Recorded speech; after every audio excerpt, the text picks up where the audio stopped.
And we are live, right? Always this weird introduction every time, you know, you're about to start a new stream, cuz you're never really super sure that you're actually streaming. I mean, I if I watch uh my encoder, yeah. Um I've been streaming for like a minute.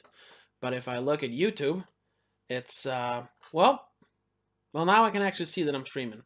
And yes, we are of course lagging once again. And that is I have figured out now. It's not me screwing up the what do you call it? Um, the settings or anything. It's actually my computer, my trusty little computer here. It just can't handle to stream in 720p. Um, but I'd rather have it a bit laggy and stream it in 720 than to stream it in 460. I'm not sure, because I don't know. It's 2017, people. We gotta stream in HD, even if it looks like shit. But yeah, let's just start. Um, so we left it off at. Hold on, I gotta check a thing. We left it off at Dog Soldiers. Yeah, Neil Marshall's first real movie, Um, and we're gonna continue on DO even, and it's actually Blu-ray we're gonna start with. And you know what? Once again, this is live. I am gonna just link the stream here to some social media. Maybe we'll get some people watching at least. So give me a second here. What is this? Oh, you guys, you guys watching the eclipse? I'm not. I mean, I know they're live. They're live. Like I can watch it live on Twitter, but I don't really see the point. I mean, if I can't watch it for real, why? Oh, look, it's already there. Okay, fine. I'll just put it on Facebook. I mean, if I can't watch the eclipse for real, why should I watch it all? I could just um I could just watch a video of an old eclipse then. So I have actually seen a partial eclipse once. So, but this is full. I guess it's cooler, but whatever. Let me just write something in Swedish here. Oh my god.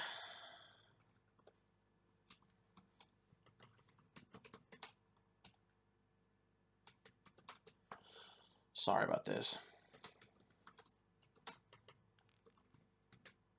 Now you can hear how fast I'm typing. I'm so good at this. God. Well, there we go. Now we are actually, yeah. Now we send out. It's on Facebook. It's on Twitter. Hopefully, people will turn up, and I'm gonna keep a look on. I'm gonna keep an eye on the what do you call it? The chat this time. Because there actually were a few people looking and writing stuff in the chat. So, but okay, let's not. We've been going for 4 minutes. Come on, let's just start the stream, okay? Let's actually talk about the movie. And quick, yeah, I got rid of the neck beard. Just in case you think I look weird, I actually shaved for the first time in a long time. So instead of a nerdy neck beard, I now have a horrendous double chin.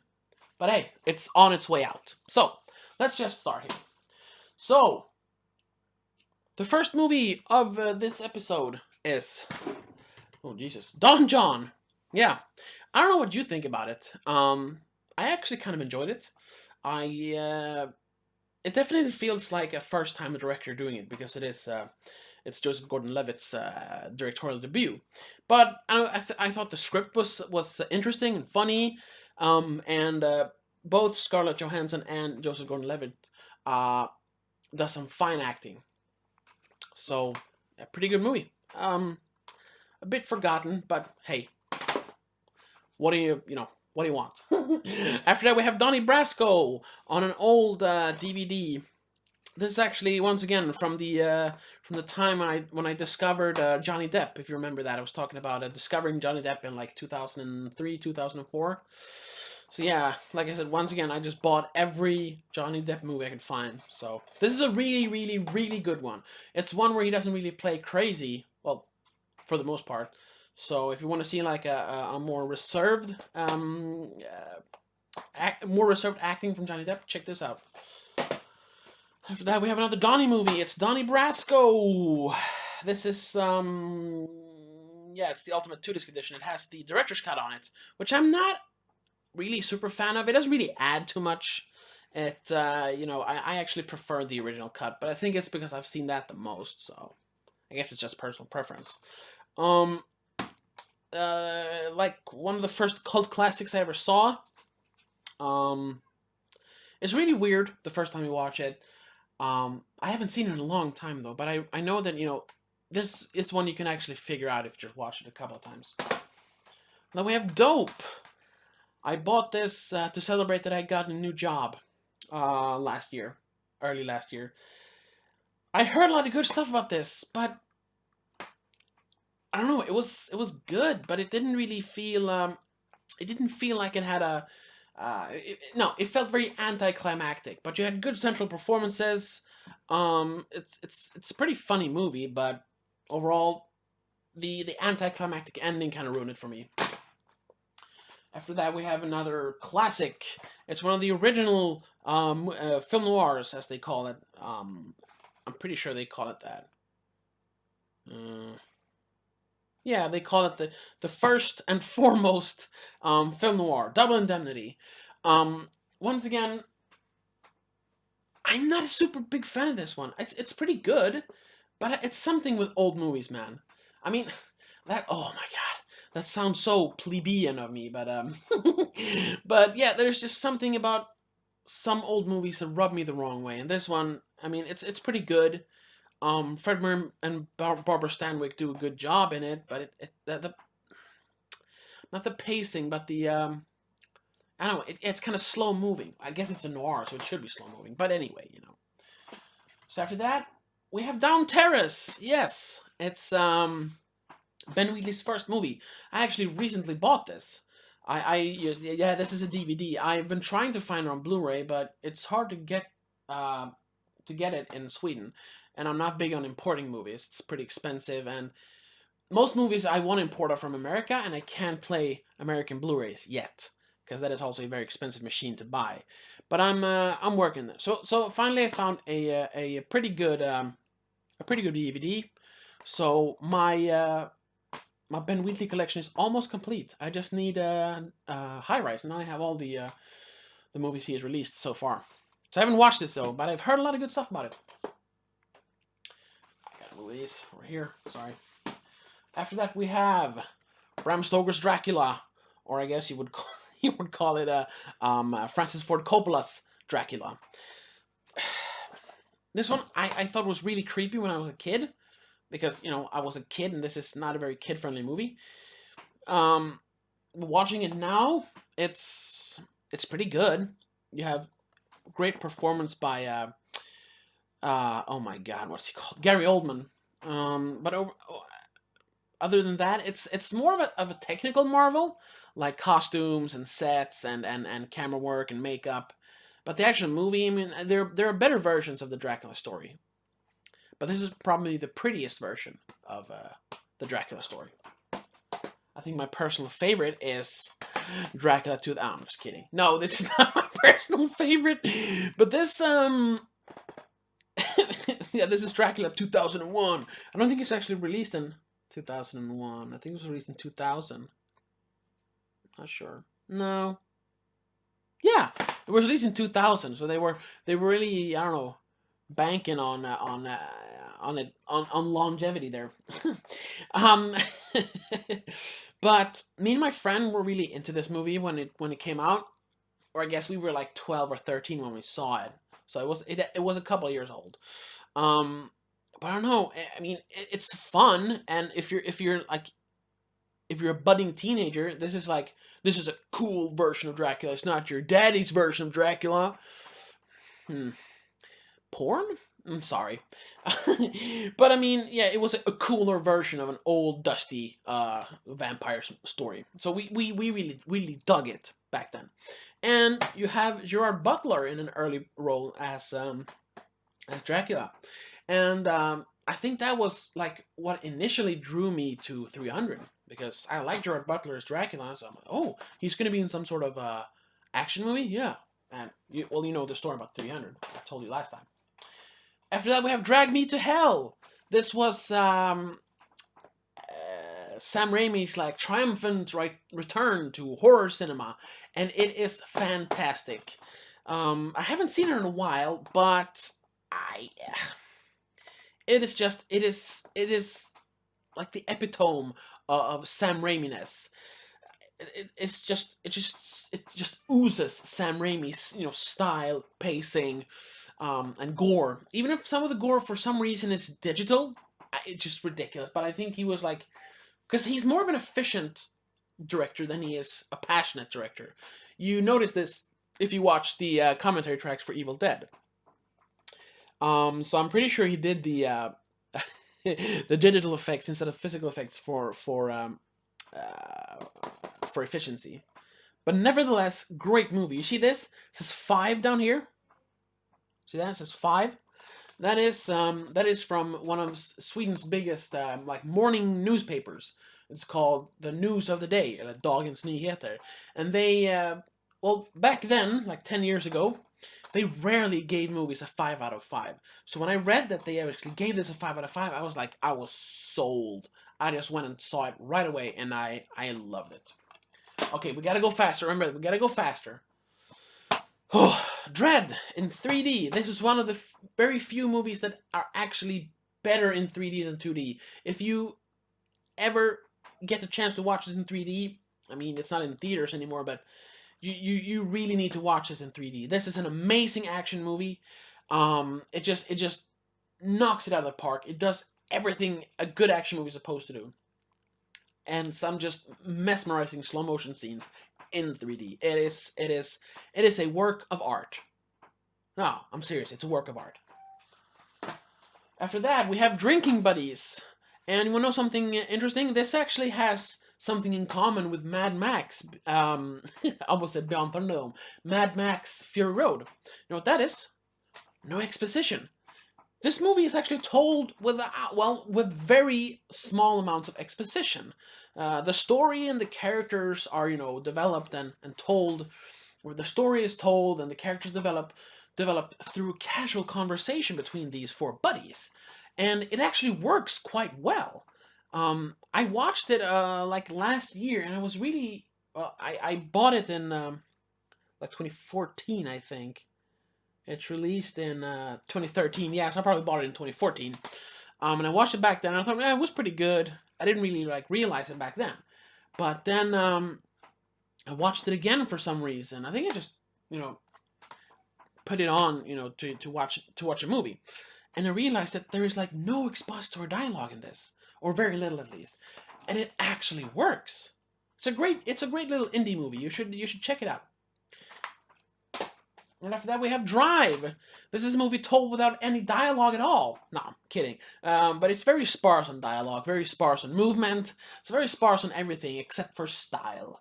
Nicholas Winding Refn, his not big breakthrough, but definitely his big comeback to Hollywood after a few years back home in Denmark.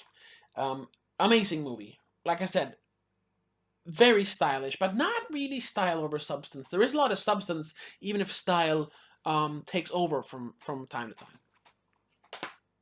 And after that, we're going way back to Dr. Mabuse. I don't know if you say that in English, actually. Dr. Mabuse? Mabuse? It's Dr. Mabuse. And this is... I'm not really sure. I've actually only watched one of them. I'm pretty sure this is... Yeah, this is 2 Mabuse movies, I think. Yeah, well, it's Der Spielerteil 1 and 2. And God, I watched this back in, I don't know, 2013, I think. And honestly, the story was kind of lost on me. It's a silent picture. Um, but I can see why people like it. It is quite creepy in its direction and style. And Dr. Mabuse, I don't know what Dr. Mabuse is how you say it in Swedish. He's a really heinous person. Um, but yeah, the silent cinema aspect of it kind of ruins it. If you're not into silent movies, you're not gonna enjoy this. And I liked it, but I like dialogue. So, well, God, I sound so stupid. Here's another black and white movie, but it's a little newer. It's Doctor Strangelove, or How I Stopped Worrying and Learned How to Love the Bomb. Well, yeah, it just says in Swedish. Eller Hur jag slutade ängslas och lärde mig att älska bomben. I think that's how I would translate it in Swedish. Great movie. Probably one of my favorite Kubrick movies, together with Shining. And what's it called? 2001. Definitely a very strange comedy. You kind of laugh, but you're not really sure if you should laugh at some points. But it's really good. You should check it out. Peter Sellers plays like 3 or 4 characters in the movie, and he is amazing. Now we have a Swedish movie called The Dream House. I know there's an American horror movie called The Dream House, but this is not a horror movie. This is sort of like a Swedish version of Home Alone, but with grown-ups, which is kind of weird. But it's actually kind of fun. It's a fun little like action comedy in Swedish. But I don't think they have any English subtitles on this. No, they only have Swedish subtitles for hard of hearing. But if you can find this with English subtitles, you should definitely check it out. It's a fun little movie. Oh, and after that we have Due Date. I'm not really sure why I own this. I'm not a super big fan of it. Oh yeah, no, my mom and my sister were at this music store that was closing down, and because yeah, they went after school after work, and I went home. And they asked me like, "Oh, is there something you want from the store? They're closing. They're slashing all the prices." And I don't know. Well, what do they have? And they mentioned Due Date, and it was like $3. And I was like, "Yeah, why not?" Um, it's it's pretty funny. I mean, honestly, this is a Todd Phillips movie, and it came out right around the time he made the Hangover movies. And honestly, I think this is better than Hangover, at least two and three. So, but I don't know. It's not one of his best movies, but it's funny. And then we have Silver Linings Playbook, or as it's translated to in Swedish, You Drive Me Crazy. I mean, the Silver Linings Playbook is kind of hard to translate to Swedish, so I guess that's why they did it. Because they literally drive each other crazy in this movie, right? Another 5 out of 5 from the news of the day. I'm not sure I would give it a 5, but I'd definitely give it a 4. I really like it. Great central performances. It's very funny and very sad, and they balance that pretty good. Yeah, it's a great movie. And the photography by what's his name? Damn it. Oh no, yeah, Masanobu Takayanagi is amazing. You don't really think of photography in like a romantic comedy or whatever you call this, but the photography is really good in this. So keep an eye out for that when you're watching it. And then we have Dumb and Dumber, the unrated version. There's like a few extra scenes in it, not really necessary. I wanted to buy this on Blu-ray, but the DVD has the exact same special features as the Blu-ray, and the quality from what I could gather was not actually very significantly better on Blu-ray. However, this cost me $10. The Blu-ray cost $12. $22. So I said, no, thank you. I'll go for the DVD, and it's definitely worth $10. But 22, no, it's funny, but I mean, it's Dumb and Dumber. And then we have this one. Okay. Can anyone figure out what this one is? No one's watching. Okay. This is actually... Right, you can read there. It's Dune! It's, well, it actually says here. Well, no. Dune, A Place Beyond Your Dreams. That's the documentary. I don't know why they wrote the name of the documentary on the back of the box. This actually, I bought this a long time ago. Before Blu-rays were around. I would like to own this on Blu-ray, actually. But this is a pretty nice DVD set. And I had recently read the book. I don't know why I read the book. I mean, it's quite a heavy book to read. Especially when I think I was like 13 or 14, and it was in English, so I wasn't making it easy for myself. But I really, really love the book. I've read it a couple of times more after that. It's a great book, one of the best sci-fi books I've ever read, and I really wanted to watch the movie, especially since David Lynch had directed it. I'd heard that the movie was kind of divisive. Some of the fans of the book hated it, some loved it, and critics were kind of middling. But I wanted to give it a chance, and definitely there is a uncut version of this. It's like 5 hours long. It's pretty hard to find though. I haven't been able. If you ever do, just drop a link in the comments, and I'll buy it. But this version is like 2 hours and 20 minutes or something, and it really does cut out a lot of the book, but it's an interesting movie. It's a very interesting movie, but I would recommend the book before the movie. And after that, oh my god, we have From Dusk Till Dawn. Yes, Robert Rodriguez, whom I also discovered around 2003, around the same time as Johnny Depp. Well, because Robert Rodriguez directed Johnny Depp in Once Upon a Time in Mexico. I had seen Desperado before that, and Faculty, because those two were like staples on Swedish television back in the early 2000s. And then I found out about this, like, right before I heard about Once Upon a Time in Mexico. So I bought this, and it's actually kind of cool, because I think that this is broken, though. Yeah, you can see that it's kind of broken. You have the movie, but nothing special. I mean, there's commentary, there's some featurettes, some deleted scenes. It's a pretty good edition, actually. And I bought it for like $9. But the best thing is that you get Full Tilt Boogie, which is the feature-length documentary about the production of the movie. It's almost more entertaining than the actual movie. So definitely check that out. And then I kind of had to. So I bought From Dusk Till Dawn 2. Let's not talk about that. And then, of course, I bought From Dusk Till Dawn 3. I got to have all of them, And let's not talk about that either. Let's just move on. What is this? Oh, yeah! Lethal Weapon, Director's Cut.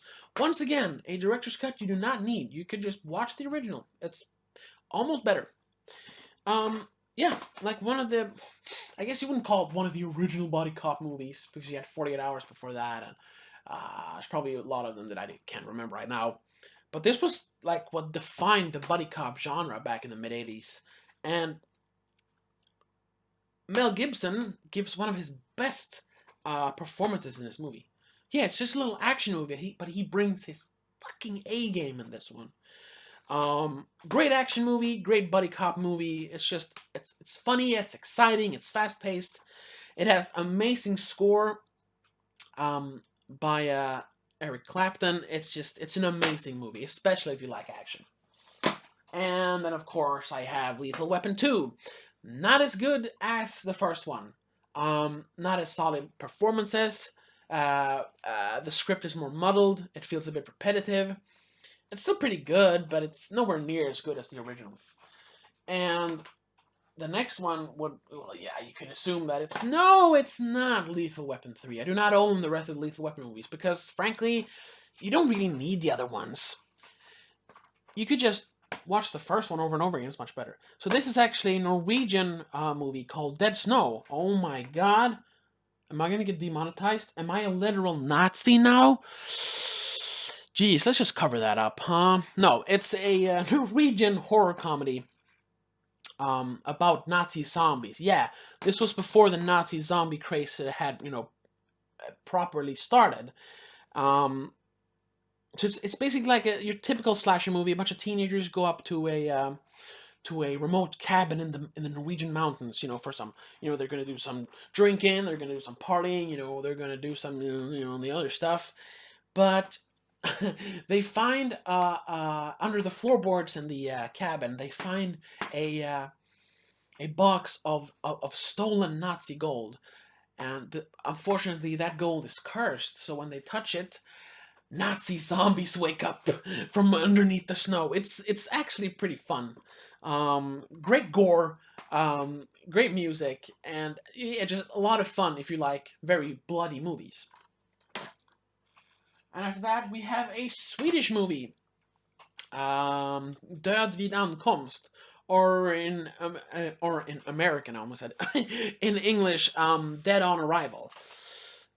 This is like a low budget, like independently released movie that I don't know. The script is kind of muddled, but it's an interesting premise, and you gotta applaud the filmmakers for really trying to make the best movie they could with very little resources, because it looks very professional for like a micro budget movie.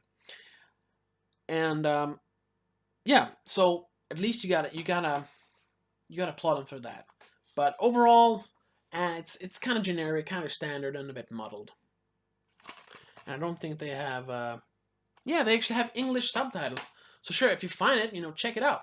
I always recommend Swedish cinema, even though most Swedish cinema isn't that good. But I gotta represent, right? Oh, I say with an American flag on me, but whatever. So that's that. Let's put these back and grab another load of movies. Oh, I don't even get up. Perfect. Oh, Jesus. What do we have here then? Well, now that was the last movie on D. So now we're moving into E. This is going to be exciting. Ah! Oh, damn. It fell over. Ugh.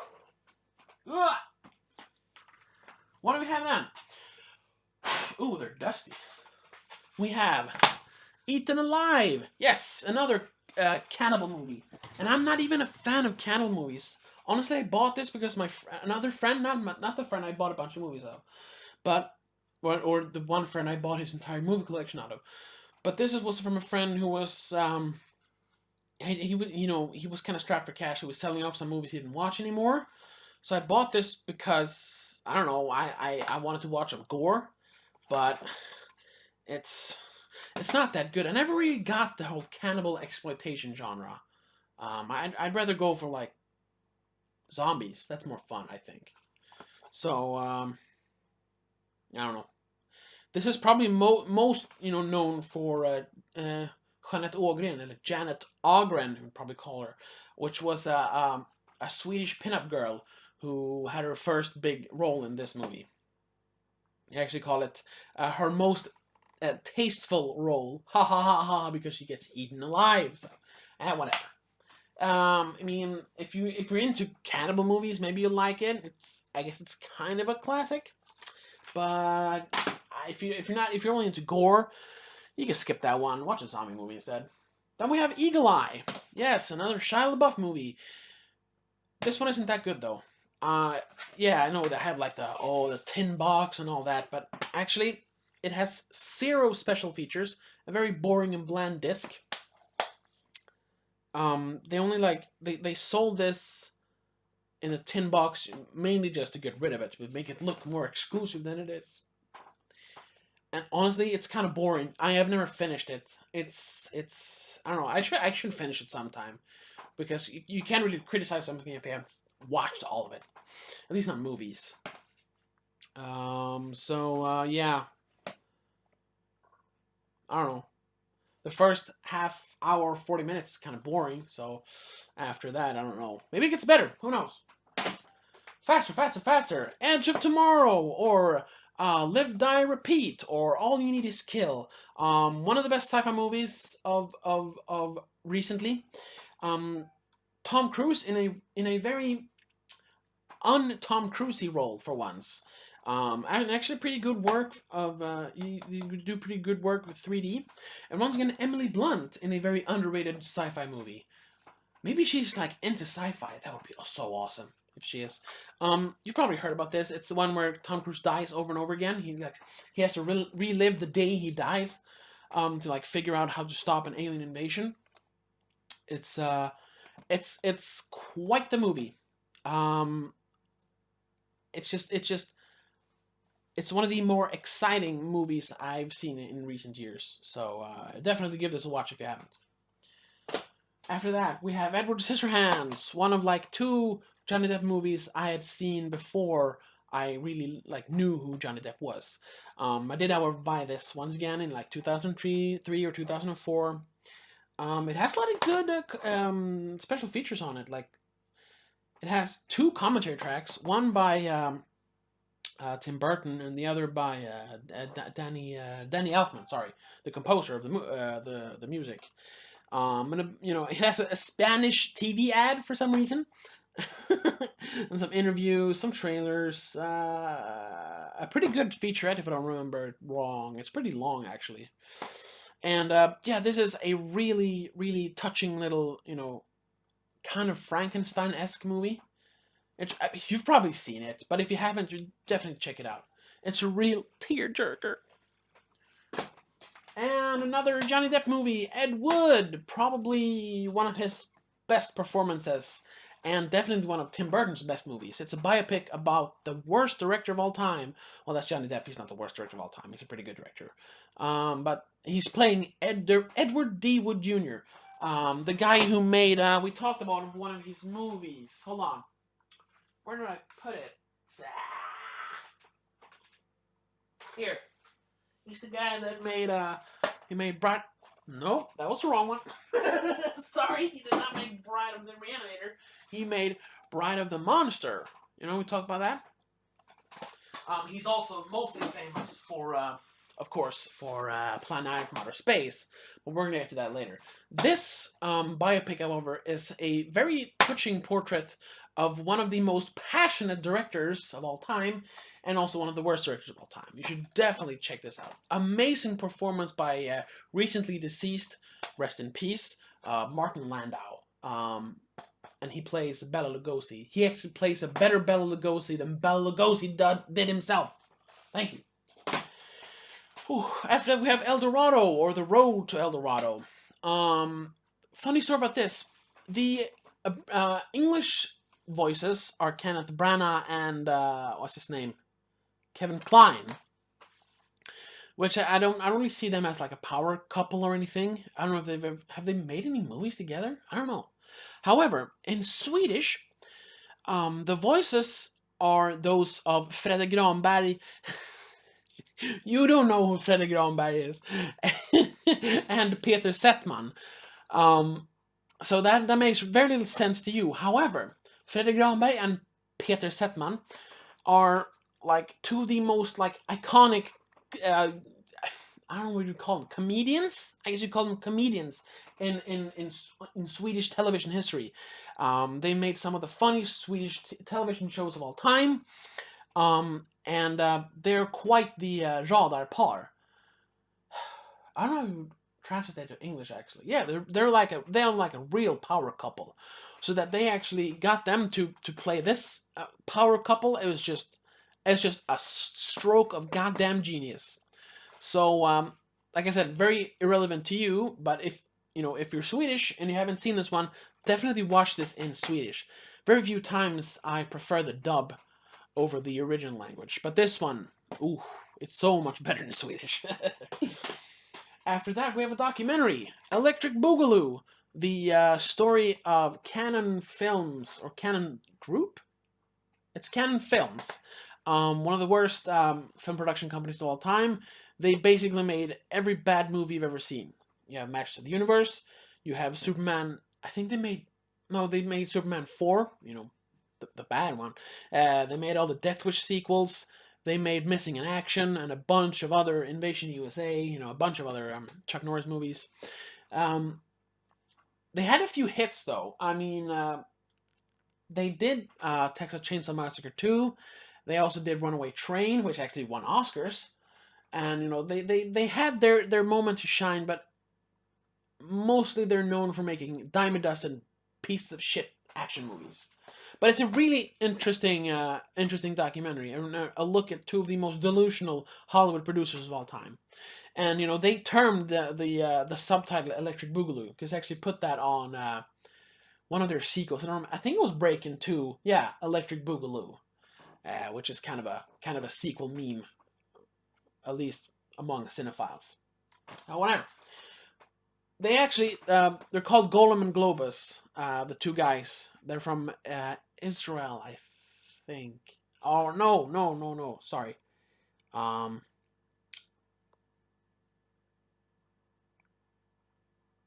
I can't remember.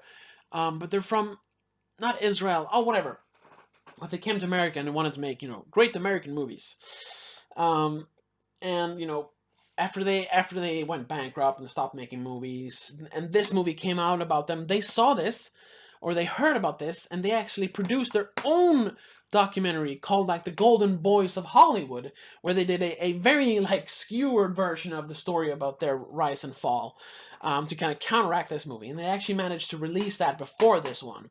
But, and I mistakenly watched that when I wanted to watch this. So do not watch Golden Boys of Hollywood. Watch Electric Boogaloo instead. It's a much more honest take on the Cannon Films history.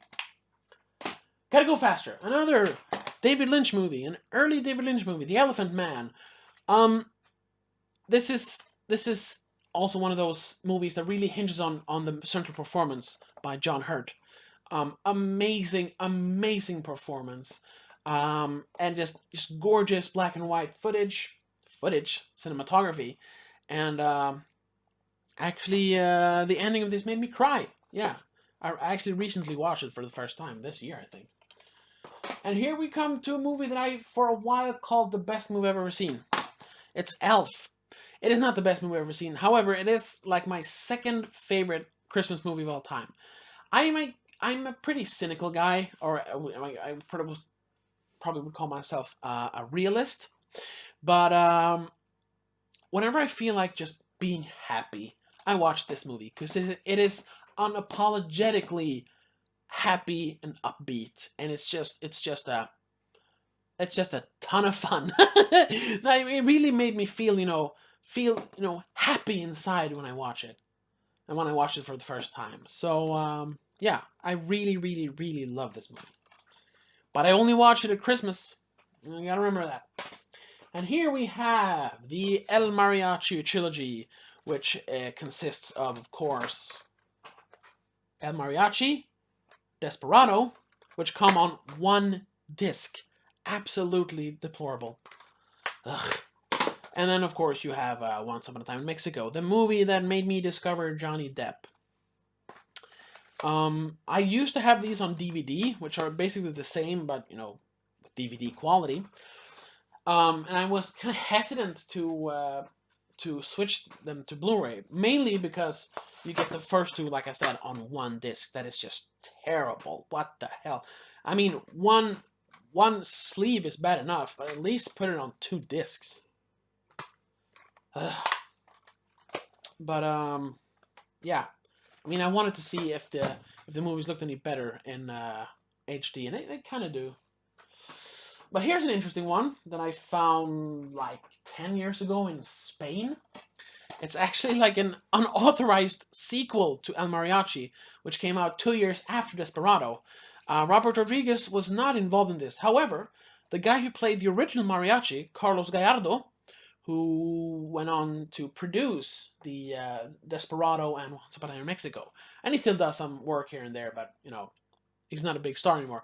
He actually produced, wrote, directed, and starred in this pseudo-sequel to El Mariachi. Because we all know that I can't really read what it says here. Un joven que se gana la vida actuando en diferentes lugares, llega a un pueblo de la frontera mexicana al mismo tiempo que un peligroso matón, cuya misión es asesinar al amo del lugar. I don't speak Spanish or whatever, Mexican? No, it's Spanish. Sorry. This is, however, dubbed to English, so I can watch it. But this is not really a sequel to El Mariachi. It's just it's not about El Mariachi. The only connection is that Carlos Gallardo plays the main character in this. He just tried to bank on the El Mariachi name. It's pretty terrible. But I should watch it again. This might be one of those so bad it's good. It's just I haven't seen it in like 10 years, so I should check this out. After that, we have Elysium. Yeah, from the director of District 9. Just like Chappie, from the director of District 9. This one is... It's a pretty movie. It's kind of, it has a lot of cool action, but overall it's just dumb and weird. And Sharlto Copley, who played who was very good in District 9, plays, really overdoes it in this movie as this Afrikaans hitman, or gun for hire. Yeah, I got into an argument today on YouTube over the Metal Gear Solid movie that Jordan Vogt-Roberts is directing. And a lot of people are like, oh no, not that fucking idiot. Oh, he sucks. Mainly because he lashed out against CinemaSins, when they made fun of his movie Kong. Yeah, I don't want to talk too much about that. Actually, this is not the forum for that. But I will be talking about, however, if he acted in the right manner when it came to that or not. But anyway, and a lot of people are like, oh no, they shouldn't get Jordan Vogt-Roberts to do a Metal Gear Solid. He'll fuck it up. They should get like Guillermo del Toro or Neil Blomkamp. And I was like, what? Why?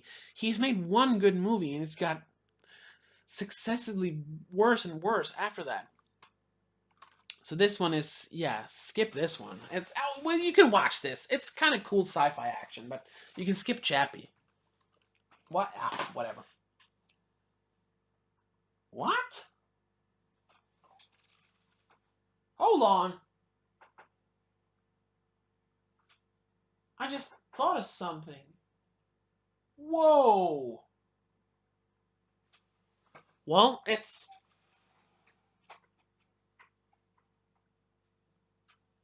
What? Hold on. Wow, this is live. Hold on.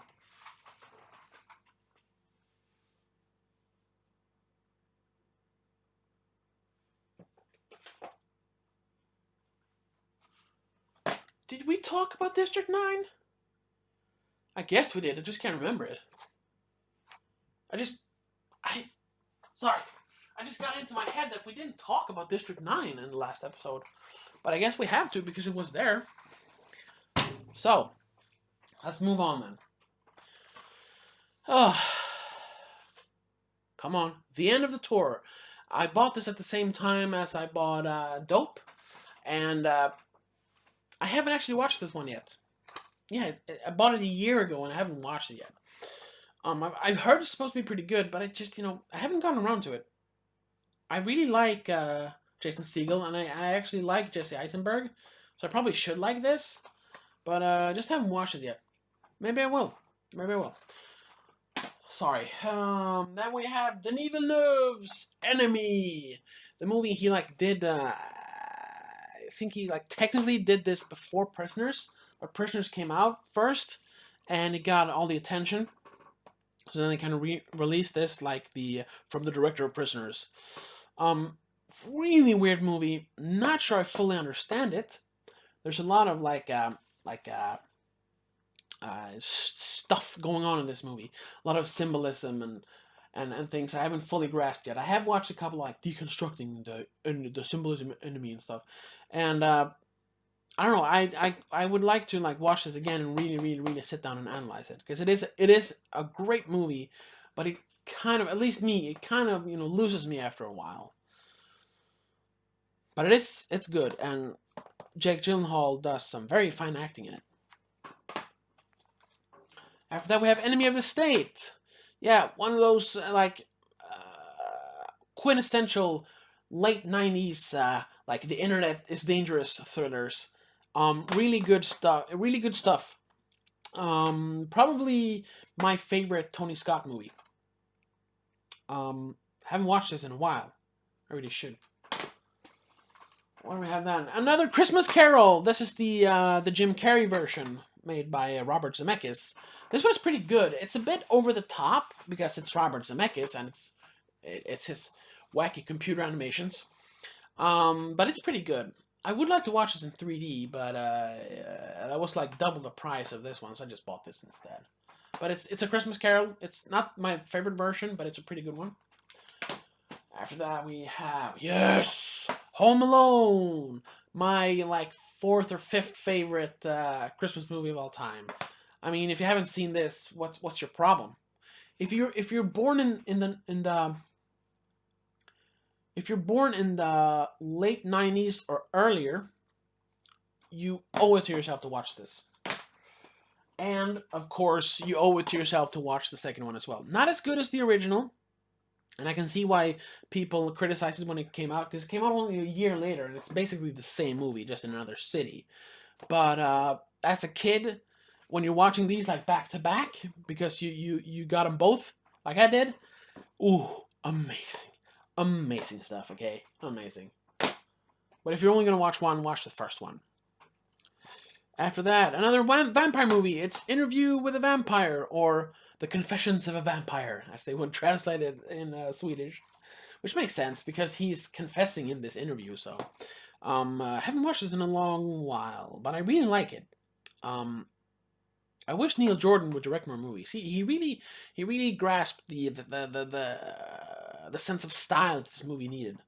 And it's great to see Tom Cruise play a bad guy, which he very seldom does. Whatever, then we have Eraser. Yes, one of my favorite Schwarzenegger movies of all time. This is probably not actually, objectively not one of his better movies, but this movie, I don't know why, but I can watch this over and over again, and it's a perfect movie. If you can't fall asleep, watch this. And not because it's boring or anything. No, I can just stay up all night and watch it. But I think that I've watched it so many times that I can actually, I could turn my screen off and just have the sound going and just know what's going on. And I just turn around and just fall asleep with this in the background. There's a couple of those movies. I'm going to get to one a little later. But yeah, your typical Schwarzenegger mid-90s action movie. Just amazing. After that, we have Escape Plan, another Schwarzenegger movie. Well, I guess it's technically a Sylvester Stallone movie.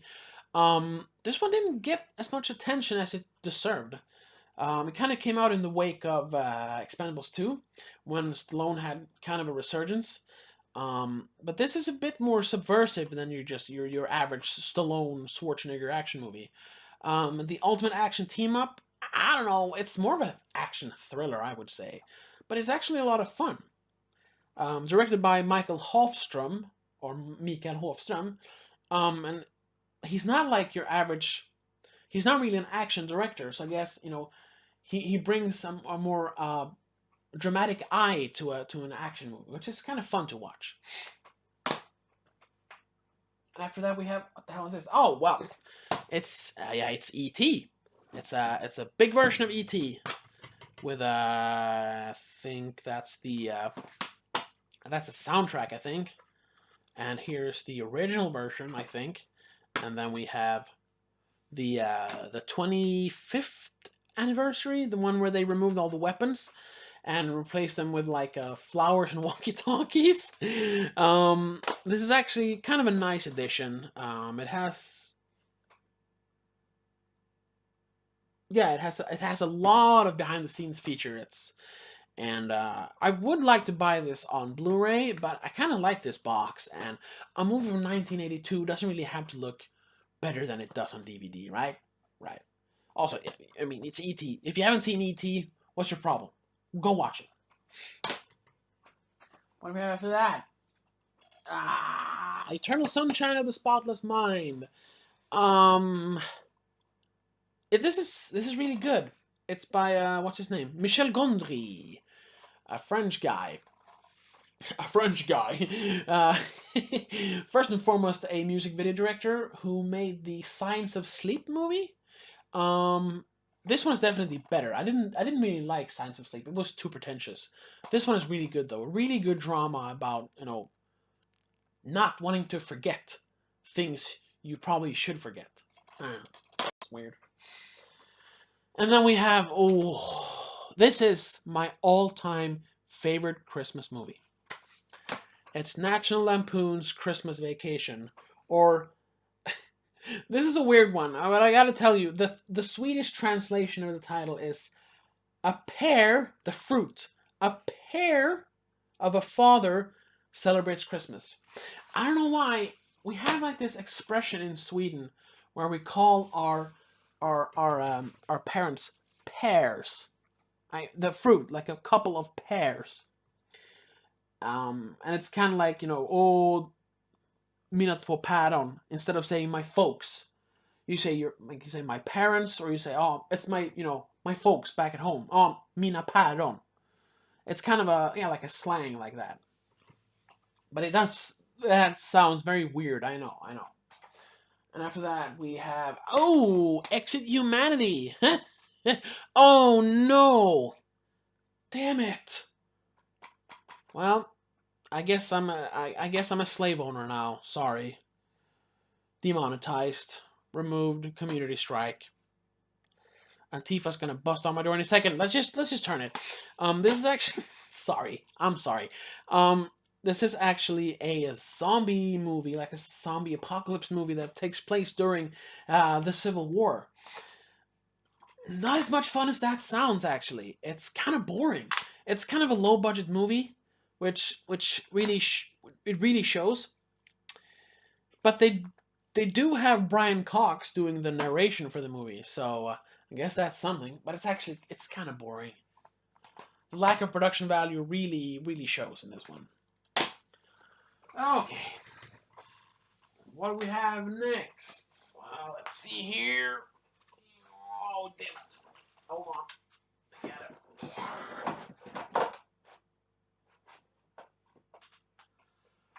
And hello. Hey, no. Yeah, it worked. There we go. This thing's going to fall one day. Okay, let's grab a smaller one here. And now let's actually talk about a good horror movie. One of the best horror movies and one of the best movies of all time.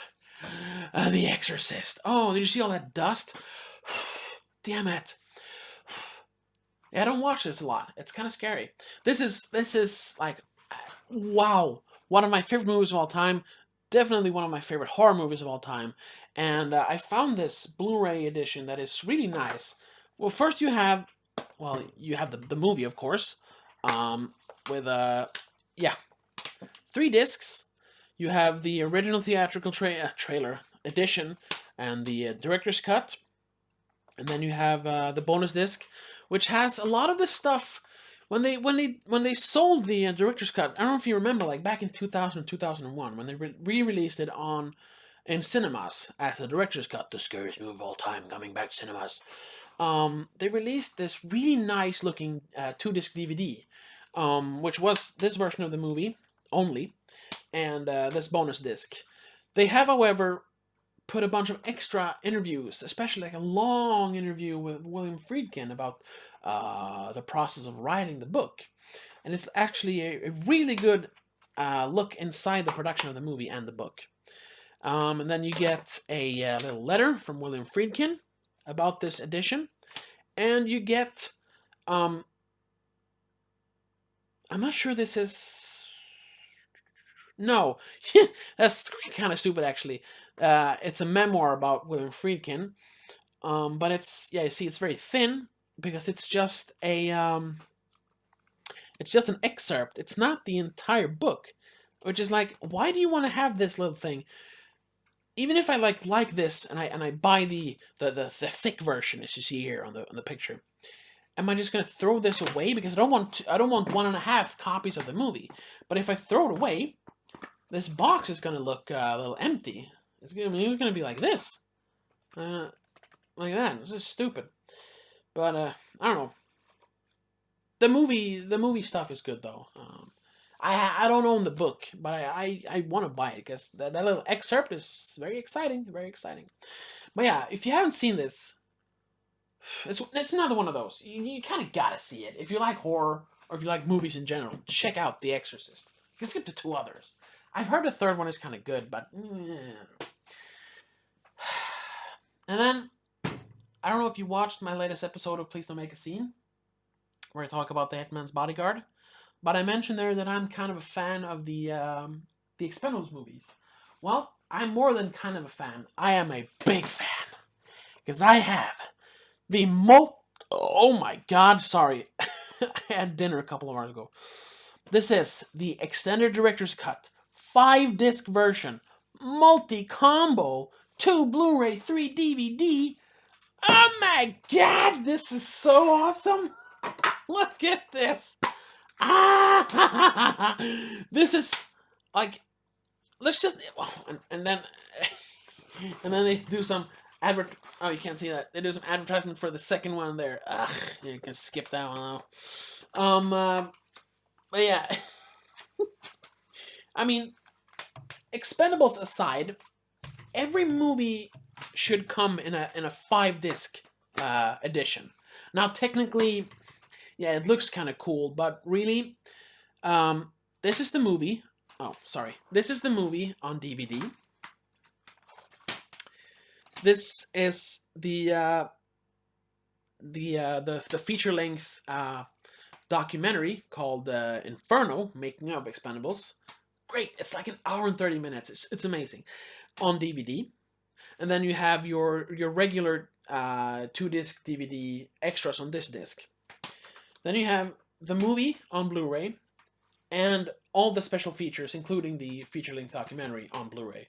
So it's really only a 2-disc Blu-ray or a 3-disc DVD. But it looks hella cool, doesn't it? I mean, this is the kind of stuff I want from every movie I like. I don't care if it's like a little like $10,000 indie movie or it's like a $200 million blockbuster. This is the amount of special features that I want from every movie. And that is why I still buy DVDs and Blu-rays. Because you can't stream behind-the-scenes featurettes. Or at least that is not the norm. If they do that in the future, I will stop buying physical copies. I will. But until then, I will keep collecting stuff. Especially stuff like this. And I guess you can, well, guess what's coming next. Of course, Expendables 2. Not nearly as good as the first one, but I mean, I gotta have it. This was actually, I watched this in the cinema with a friend of mine. I mean, you actually know him, Danielle from Please Don't Livestream, the news edition. And also my sister. We watched this in a, like, we somehow got tickets to a sneak preview. And the audience was just roaring at every action scene. It was one of the greatest cinema going experience I've ever had. The movie, however, when you get home and watch it again, it's kind of boring, unfortunately. And as I mentioned in my Hitman's Bodyguard review, Expendables 3. I actually prefer this over the second one, yeah. This may be the tamest of them all because it's PG-13, but it's definitely more fast-paced than even the first one. And it's like a 40-minute action scene in the end. It's quite crazy. I actually like this one. Then we have a Mike Judge movie that is not Office Space. What? Yeah, it's Extract. It's kind of the same as Office Space, but instead of working in an office, he works in a factory where they make like taste extracts, like vanilla or berry that you can like pour into your cookie dough to make it taste more like, store-bought cookies, that kind of stuff, And it's about his, home life. So it's like work related, just like Office Space, just like Silicon Valley, just like most of the stuff Mike Judge makes. But it's pretty good. It's not as good as Office Space, but it's actually a pretty funny movie. And you have Ben Affleck playing like a kind of creepy bartender in this one. That's actually a lot of fun. Then we have one of the most legendary action movies of all time, Face Off. Oh yeah, fun fact: did you actually know that these two were actually going to be played by Schwarzenegger and Travolta?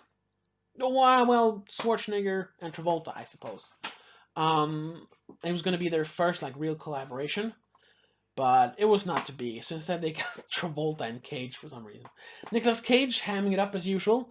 Travolta being kind of boring as usual. But they swap, so then he becomes boring and he becomes crazy. So this is actually a lot of fun. One of my favorite John Woo movies, believe it or not. And then talking about Robert Rodriguez, The Faculty. Yeah, this is a really crap edition. All it has is 5 trailers. Pretty good movie though. Um, pretty good like a teen horror movie with kind of a kind of different take on the teen horror movie. Ooh, this one has a story. Faith like potatoes. Um, in 2015, I worked for a telemarketing company for like 5 or 6 months. Where we sold landline um, subscriptions. The old wired telephone that your grandma has. We actually sold subscription to those. Via the internet or via telephone. Nobody bought those. And my boss there, or my bosses, were like, crazy, crazy Bible thumpers. It was kind of scary times. I actually got pulled aside once, and they told me that I couldn't wear Marilyn Manson t-shirts to work because it had demonic symbols on the back. Yeah, they were nuts. So when I quit, they gave me, but I don't know if maybe they did this with all people that quit, because a lot of people quit while I was there. I actually held out pretty long, 5, 6 months. But the day when I quit, I got a bunch of pamphlets for like this weird kind of cultish church in Sweden. Um, and they gave me this movie because they knew I liked movies. Everyone who meets me will eventually find out that I fucking love movies. So my boss gave me this because it's based on a true story about a guy that starts growing potatoes in in the South African outback. And he managed to pull through thick and thin with the help of faith in God. It's it's quite terrible. Yeah, it's really bad actually. There is a documentary called God's Farmer: The Angus Buchan Story, that's the guy who's going to play Angus Buchan. That documentary is actually 54 minutes long, which is yeah, it's like half the length of this movie, but it does tell the story of Andrew Buchan Angus Buchan much better. So and it's kind of an interesting story. They're trying to sell it as like a miracle from heaven, but whatever. But so yeah, you could watch this or try to find this DVD so you can watch the God's Farmer documentary instead. But overall,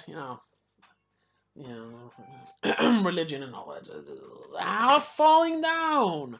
Michael Douglas in one of his best roles of all time. I don't know. Like I mentioned this before. Some of my favorite movies are movies about hitmen with a heart of gold, or just hitmen breaking down, and people slowly going insane. So this one really fits me because, well, Michael Douglas, he falls down. He goes proper insane in this movie. You should, check this out. What do we have? We have the Jones. Welcome to the Joneses or something. It's called just the Joneses. I watched this on a plane ride from. When is this from? 2010. We were flying home from Greece. We had been in Greece for 2 weeks, and they had like 3 movies on the plane ride home. It was a 6-hour plane ride, and one of the movies was The Number 23, and the other one was this one. And I'm not sure that it's actually a good movie, but I watched this 2 times, and I watched The Number 23 one time, and it just mesmerized me. Probably because I was kind of tired, and I watched it back to back. So, I don't know. It has David Duchovny. It has oh, what's his name? Gary Cole in a non-comedic role, which is kind of fun to watch. It's pretty good. What do we have then? Oh, we have Fanboys, the movie that was delayed like years and years before it actually came out. You know, the movie about a bunch of Star Wars nerds that are going to go to Skywalker Ranch to steal a copy of Episode 1 of The Phantom Menace before it actually is released in cinemas. It's kind of a fun road trip movie. And I really like identified with those guys because I used to be like a big Star Wars fanboys before. I've kind of fallen out of favor with Star Wars though. I still like it, but I try to be a bit more reserved when it comes to fanboying and stuff. So, but this is still a lot of fun. Dan Fogler, Jay Baruchel, Kristen Bell. You know, it's actually a fun, sweet little movie. You should probably check it out. It's good. What do we have then? Oh my God! Fantastic Voyage. That's another one. Oh, it says up there. It's a 20th century classic. It's a movie where they shrink a bunch of scientists and they go in like this submarine through the veins of a human being. It's yeah, it's actually kind of fun. I haven't watched it in a while though. Yeah, it won an Oscar for Best Visual Effects, of course. But anyway, this is one of those like well, nowadays it is, but back then it was serious, serious sci-fi action. But nowadays it's kind of tongue-in-cheek action or action sci-fi. But you should definitely check it out. It's a lot of fun. What do we have then? Ooh, Fantastic Mr. Fox, or just The Fantastic Fox, as it is in Swedish. Probably one of my lesser, not my least favorite Wes Anderson movie, but this is a little bit more style over substance than some of his other movies. My favorite is probably Royal Tenenbaums. However, I haven't watched all of them. But regardless, this is a pretty good stop motion animation movie, and it definitely has that Wes Anderson feel to it. And we have Phantom of the Opera. It's one of the first movies I bought when I really seriously started collecting movies back in like 2004. 2004. Yeah. We bought this from like a magazine. We could pick 5 movies and just pay for one, and then you get a monthly subscription where you can buy more movies. And we just wanted those 5 movies, and I got to pick out 3 of them. Yeah, I got to pick out 3, while the rest of my family, mom, dad, and sister, got to pick out. No, I got to pick 2, and they got to pick 1 each. That's right. So I picked this one, and I don't remember the other one. We did this a few times, but anyway, this is another movie where I discovered Gerard Butler once again, and I was like, oh, I really like Gerard Butler. I'm not a big fan of musicals. I probably wouldn't like this if I watched it again. I haven't watched it since like 2005. But definitely Gerard Butler. Great guy. Great guy. Okay. Let's get a new set of movies. Oh, this is going to be fun. Let's see here. Yeah. Let's just do this really quick. I'm going to grab a small amount of movies here. 7 movies, to be exact. They're action movies. They're fast-paced, furious action. Well, I guess you can, yeah. It's Fast and Furious.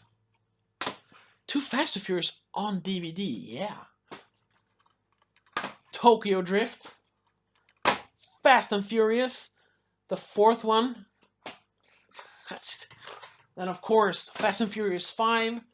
Heist in Rio, or as it's actually called, Fast 5. Furious 6, or Fast and Furious 6, and of course, Fast and Furious 7, or Furious 7. I legitimately love these movies. Yes, I really love action, and except for, I suppose, this one, oh, sorry, you can't see that, the 3rd one, you do get a lot of action in these movies. And I'm not even like a gearhead or anything. I'm not big into cars or anything. But when I watched Fast and Furious 1 back in like 2001 when it came out, 2001, right? Yeah, 2001. I think we rented this from a video store, me and my dad, because he likes cars. Every dad likes cars. I really liked it for some reason. I'm not even big into cars. And then of course we bought this. No, we never bought this one. We did, however, later buy this one on video. And I really liked that when I was a kid. However, rewatching it later, it's not as good as the second one. And then these just, I kind of like Tokyo Drift. It's a pretty good movie. But then, the like soft reboot was kind of so and so. But then they really kicked it into high gear, as you can see with the covers here, with the heist movies. These are definitely heist movies, while the eighth one is more like a secret agent movie. And these movies, like, if you like action, these are some of the best action movies in recent years. Definitely, definitely. And the eighth one hasn't been released yet, but I'm definitely getting that when it comes out. I don't know why, but I'm not gonna apologize for it. I love the Fast and the Furious movies. Okay, let's continue. Let's grab a big one here. Let's grab all these actually. Yeah, come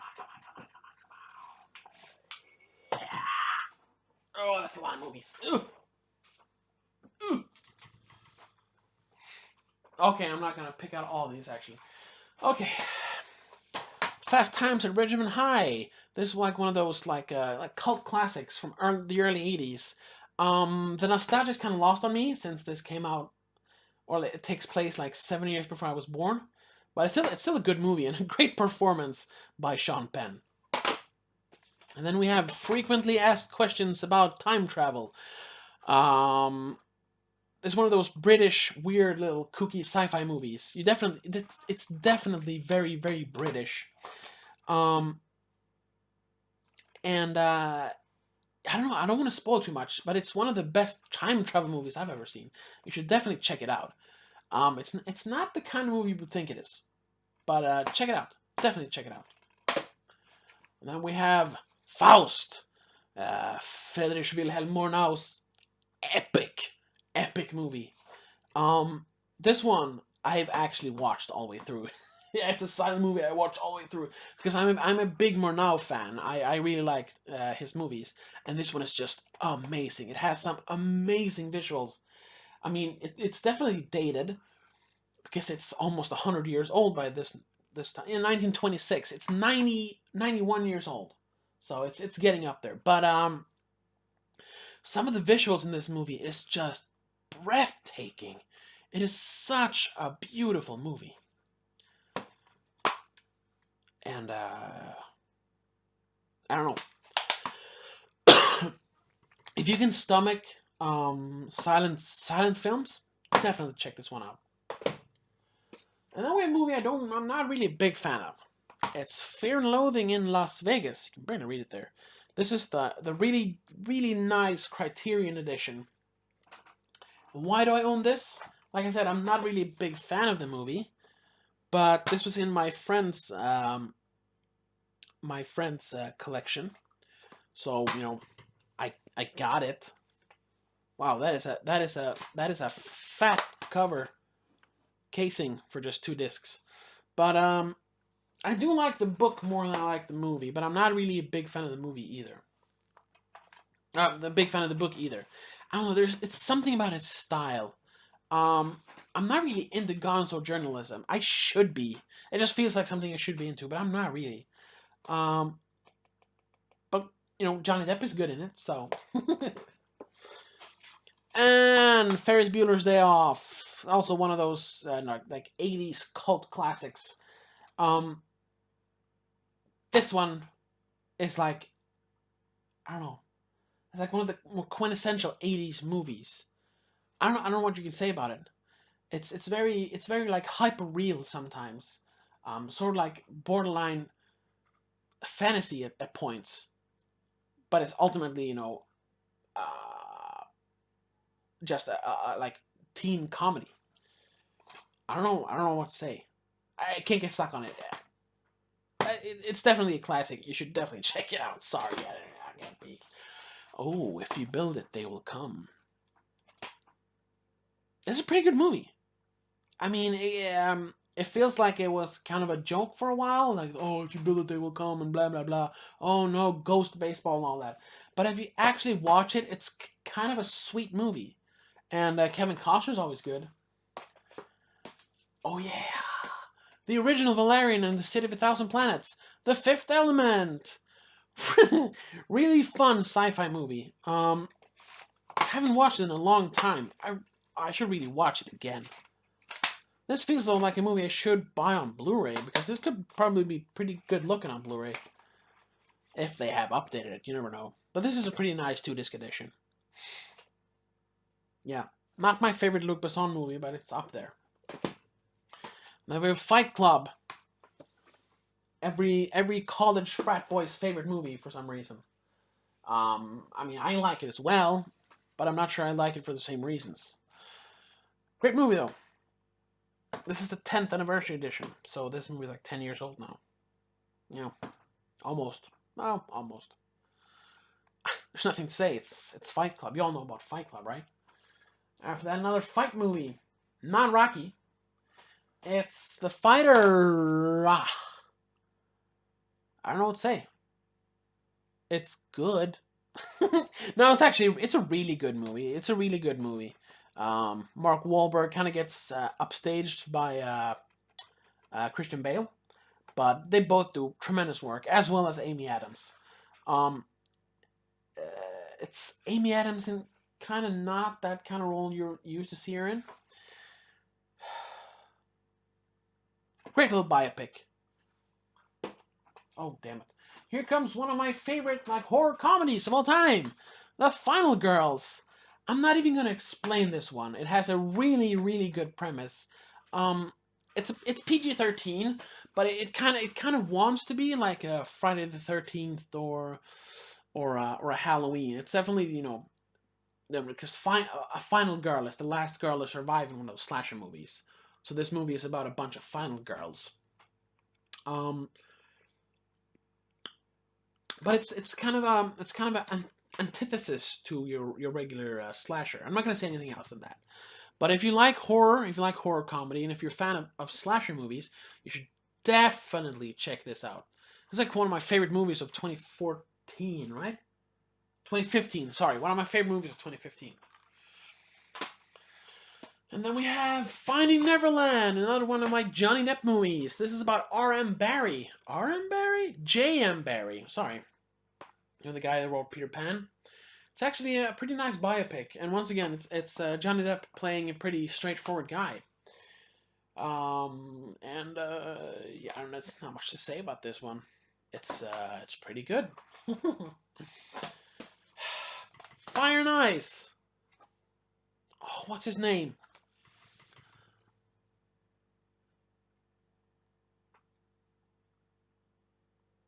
Yeah, sorry, it's Ralph Bakshi or Ralph Bashki.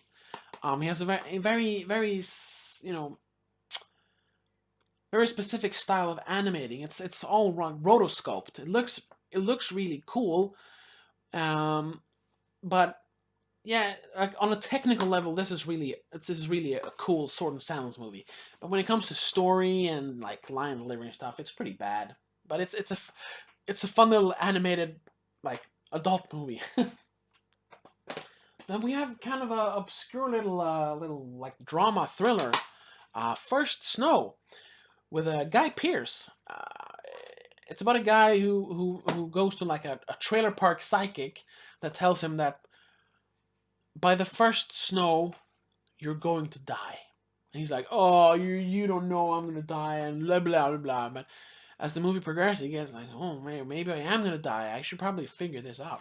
It's pretty good. This is actually a rented movie that I bought from like a place that was shutting down. Pretty good. It's okay. And then we have another Werner Herzog Klaus Kinski collab. It's Fitzcarraldo, the guy who wants to build an opera house out in the Amazonian jungle. So he pulls this steamboat over a mountain. Fun fact, They actually pulled an actual steamboat over a mountain in the movie. This movie, on a technical level, is just astounding to watch. But also on a like dramatic level, dramaturgical level, it is just amazing. Incredible performance by Klaus Kinski. Great, like both technical and dramatic direction by Werner Herzog, and like one of the like most amazing movies in cinema history, I would say, especially on a technical level. Oh my god. What do we have then? We have Escape from New York, another cult classic from Carpenter. It's good. It has great music. It's a lot of like interesting post-apocalyptic thriller, action thriller. However, it suffers from the same problem as 95% of Carpenter's movies. It is painstakingly slow at times. And another one, The Fog, the original The Fog, also Carpenter. This one is slow, but this is a ghost story, so it really works. The slow creeping feeling really, really complements the titular Fog very well. So this is definitely one of Carpenter's better movies. Don't watch the remake from 2006. Just stick to this one. It's much better. Oh, Foo Fighters, Back and Forth. Kind of a documentary about their career up until Wasting Light, right? Yeah, yeah. It's from kind of like almost from like the death of Kurt Cobain up until their 2011 album, Wasting Light.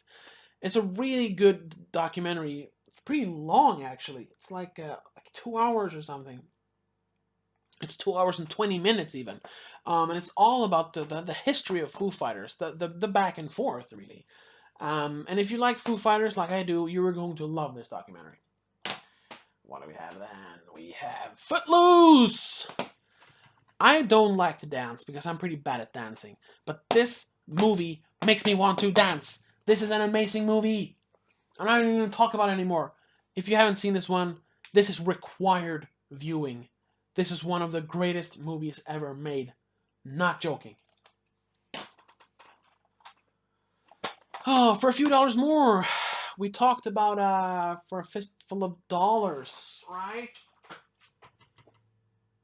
Yeah, because it's called A Fistful of Dollars. This is a sequel. Not as good as the original, but still a really, really good spaghetti western. You know what? I'm going to ramp this up a lot now. We got to get going. Forgetting Sarah Marshall. Kind of forgotten Apatow-esque movie. Not really an Apatow movie, but it has a lot of crossover with his teams.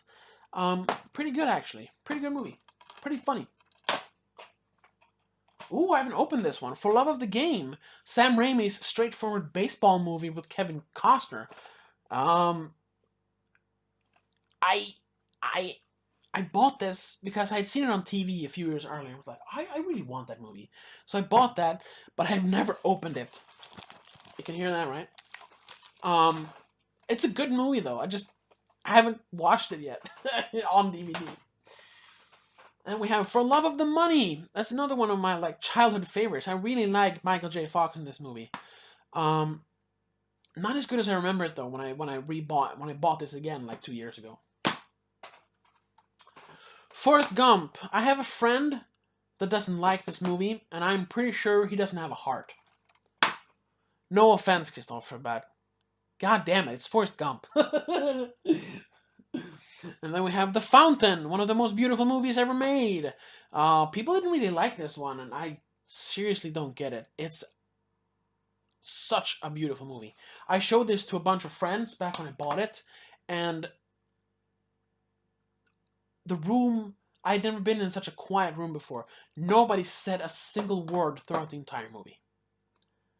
You see there, it says dazzling? Dazzling? I agree. What do we have then? Four Rooms! This is another interesting movie.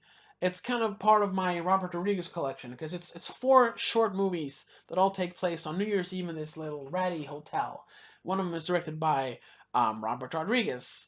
Another one is directed by Quentin Tarantino. And the other one is like by Amy...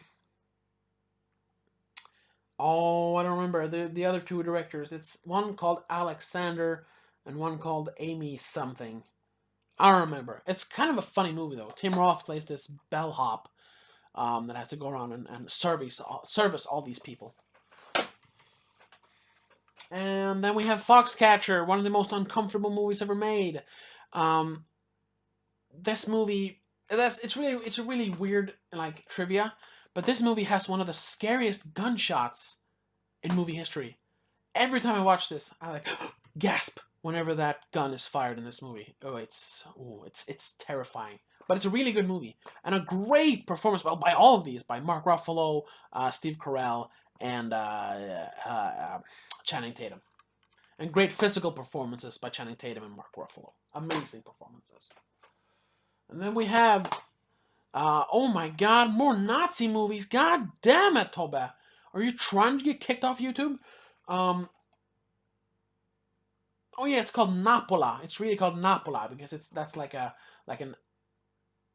Hitlerjugend, or like what do you call it, SS, like school for young kids who want to get into become one of the Führer's elites.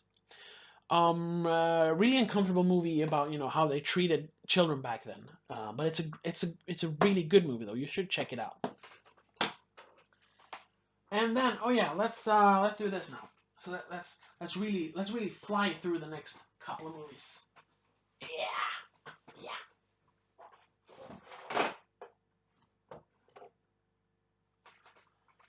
Oh, oh! I almost dropped them.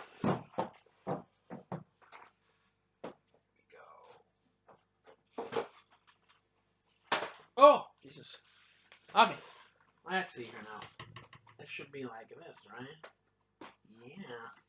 Yeah. Okay, this is gonna be a quick one. These are like some slasher movie cult classics. Can you guess which one it is? It's Friday the 13th. It's Friday the 13th Part 2. Friday the 13th Part 3. Friday the 13th Part 4. Part 5. Part 6. Part 7. Part 8. Jason Takes Manhattan. It's Part 9. Jason Goes to Hell. Jason X, Jason in Space, and Freddy vs. Jason. These are some of the best and worst movies ever made. I could actually pick out a few that are actually good. The first one is actually good. It's not the first slasher ever made, but it's definitely the first one that people really discovered. The second one is the first time Jason is actually in the movie. It's kind of weird. The third one is ridiculous. It has like this old school 3D gimmick. The fourth one is the one that people remember because it's the one where Jason dies at the hands of Corey Feldman. And then you have 5, 6, and 7, which I have... Damn it.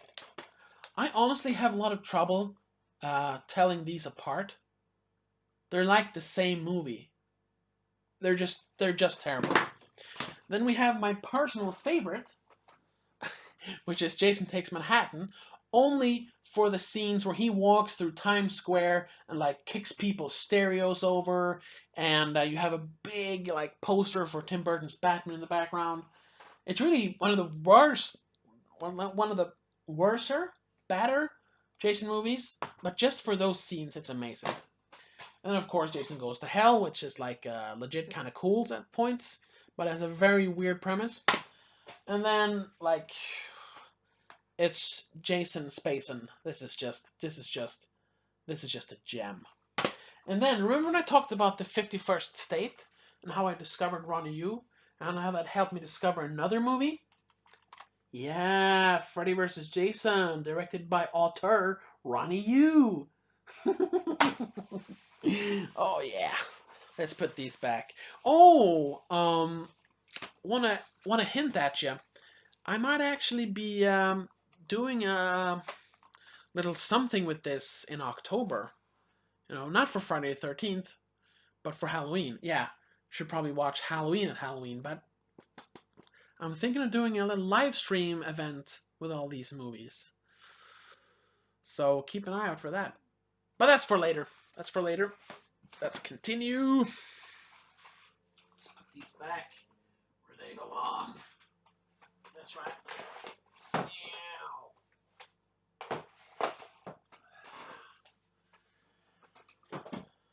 Go.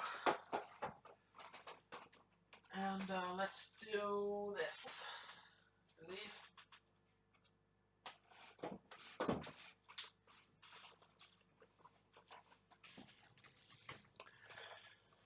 What's this called?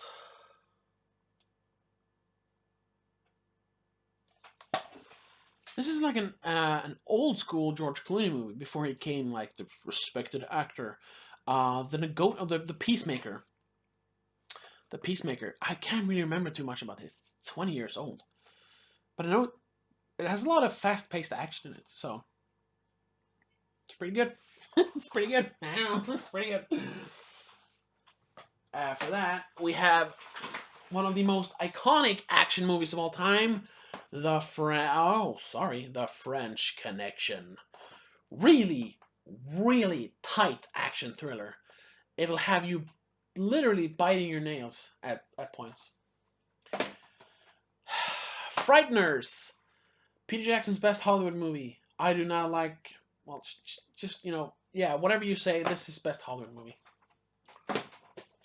From Hell, part of that Johnny Depp craze. Actually a pretty good adaptation of an Alan Moore book.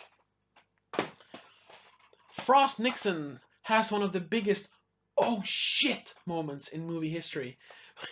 When this guy, when Frost says, so you're saying that the president cannot break the law, and then Nixon says, I'm saying that when the president does it, it is not against the law. And the movie just goes silent, and Frost says, I'm sorry?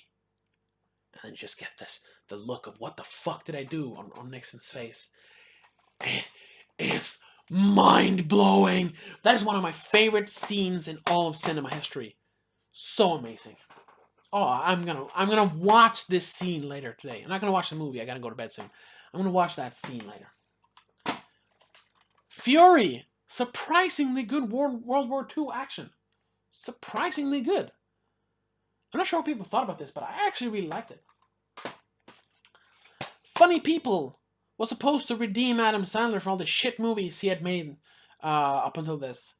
Unfortunately, after this one, he just kept on making shit.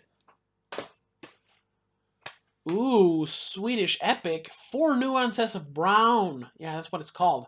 It's like a 3.5 hour long movie. Well, 3 hour and 4 minutes long movie.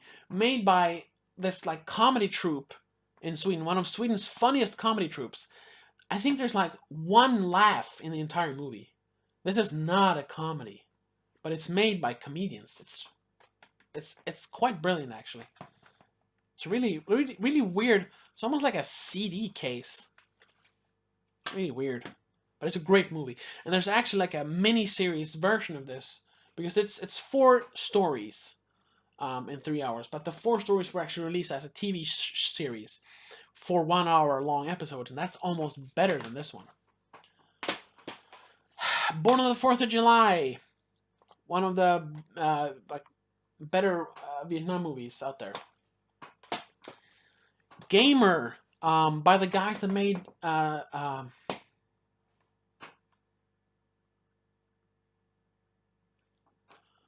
Hello, by the guys that made Crank. This is not as much fun as Crank. Oh, damn it. Sorry. Well, that's Ken Bone over there. Gangs of New York. It's actually pretty good, but it feels like it's kind of forgotten. A forgotten Scorsese masterpiece. Bad thing about this though, it's a pretty long movie. It's 160 minutes long, and the movie actually comes on 2 discs. You have to switch disc in the middle. Ay, that's not good. I should actually buy this on Blu-ray just to get rid of that disc switching.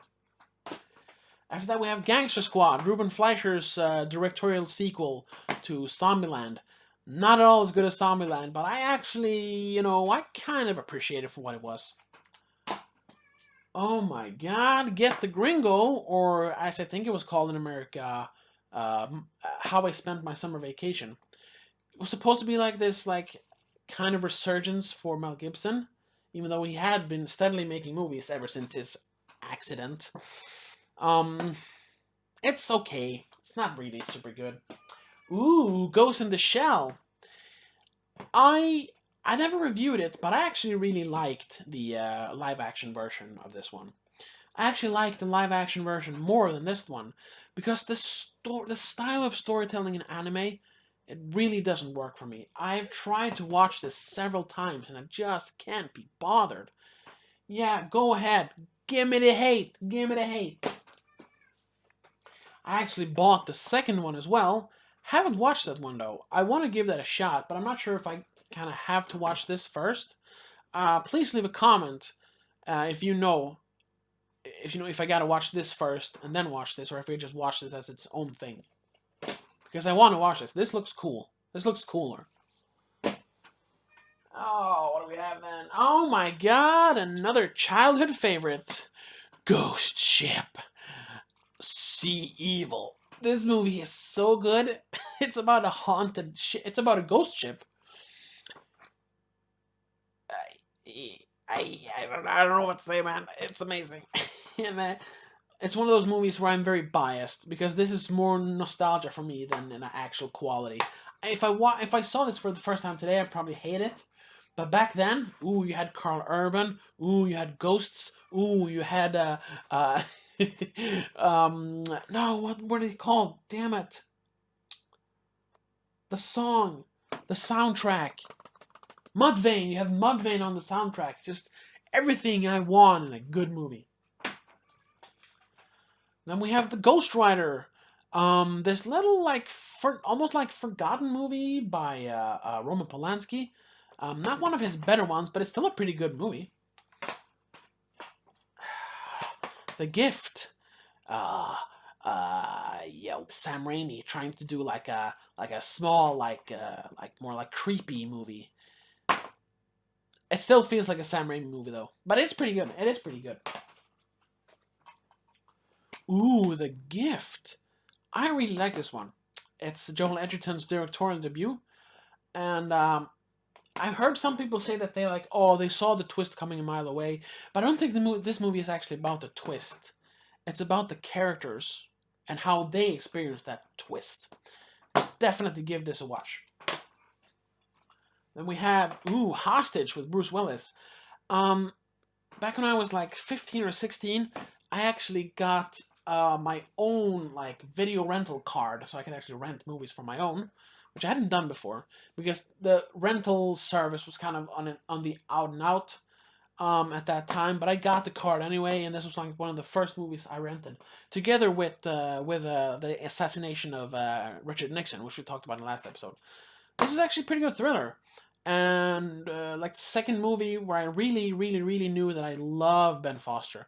The first one I saw with him was Get Over It. Don't own that one, but anyway. Great movie, great performance by Ben Foster. You should check it out. If not for the rest of the movie, at least for his performance. Ooh, What's Eating Gilbert Grape? That's a real tearjerker. God damn. And to people that say that Leonardo DiCaprio is like a one-note actor, check this one out. From someone that has a friend with like severe autism, he really pulls off that part. Not Johnny Depp. He's not autistic in the movie, but Leonardo DiCaprio playing a child with autism. He really nails it. And this movie's kind of heartbreaking at times. Gladiator, one of Ridley Scott's good movies. Yeah, this is a big one. It's a 3-discer. Really cool one. Just like Black Hawk Down. I don't know, they sold a bunch of his movies back in like the early 2000s with 3 discs. Great movie. Like one of the best sounding movies I've ever seen. The surround sound effects, especially on this DVD, are amazing. Ooh, and the box is really cool. Check that out. Bram! It's his face! It's his face! Sorry. And then we have The Good, the Bad, and the Ugly, the last of the dollar movies. This is the best one of the dollar trilogy. It is not the best Sergio Leone movie, though. It's not even his best Western. So, but definitely check this out. This is a real classic. Okay, let's keep on going. Oh my god, I'm almost over 2 hours. Now, yeah, this is actually going faster. We're almost done 3 shelves. Oh no. Oh, I'm gonna get flack for this.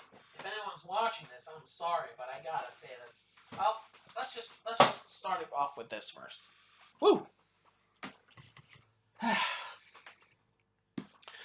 The Godfather DVD collection. I know this has been released and remastered on another DVD and another Blu-ray even, but I think this very sleek, nice-looking black box is actually the best version you can have. It just looks so good. Look at this. Look at this. It's so pretty. This is the first one. Ooh, nice slipcase like that. And then you have the second one. Ooh, you see? It's about Michael. Yeah. It comes, of course. And there, it's about a young Vito. Comes with 2 discs, of course. And then, well, yeah, you do have the third one. The third one isn't as bad as people say, but it's definitely not as good as the first 2. And then you have a really nice documentary about the whole thing and about the man, the myth, the legend. It's just so... This box is so stylish. Yeah, I am not trading this ever. I don't care if the Blu-ray is like the best looking Blu-ray of all time. I'm not trading this one in. It's so pretty. And then, yes, I own the 98 Godzilla. Let's not talk about this. I actually like this one. I actually like this more than the 2014 version. And I haven't talked about this on a video, but I have written about this back in 2014. You should check out my old movie blog. It's actually still up and running. I don't write anything. I haven't written for years, but there I say I make a pretty good argument for why this is better than 2014. But of course, nothing beats the original. This is the quintessential Godzilla movie. It's one of the best kaiju movies. It's one of the best monster movies. It's just a really good piece of cinematic history. It's unbeatable. Good Will Hunting. How about them apples? Haven't seen this one in years, but I remember it being quite good. Oh my god. Oh.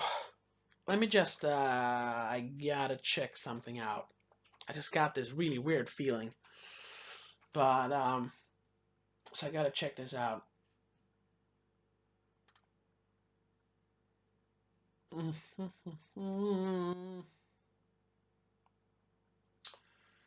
I just got this bad feeling that I'm not actually streaming. But I think I am. Yeah, I am. Ooh, that's quite a delay. That's quite a delay. But yeah, at least it's streaming. Good. I just had to check the quality. It's quite laggy. But anyway. Okay. Let's continue. Gone Fishing. Now this is a childhood favorite. Joe Pesci, Danny Glover on a road trip. Gone fishing. Big laughs. What else can I say? Gone Girl. Ooh, there's a mark there. It's like one of the best movies in recent years. It's so tense. It's so enticing. It's so well made. If you haven't seen this one, ooh, check it out. Definitely check it out. Then we have The Grand Budapest Hotel. Many say this is Wes Anderson's best movie. That's why I bought it. I have, however, not seen it yet. I just haven't seen it. I can't. I'm sorry. Ooh, then we have a Damien Chazelle movie. Well, technically not really, but Grand Piano. The first the like first Damien Chazelle music movie, but this is a thriller about Elijah Wood, the piano player. They really shouldn't show who the other guy is. Um, I don't know. The movie, if you don't know who the other guy is, this movie is actually really exciting. But they kind of ruin it with both in the trailers and on this cover.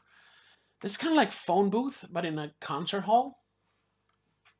And and then we have a really weird one. I don't know. Grand Theft Auto the movie. Yeah.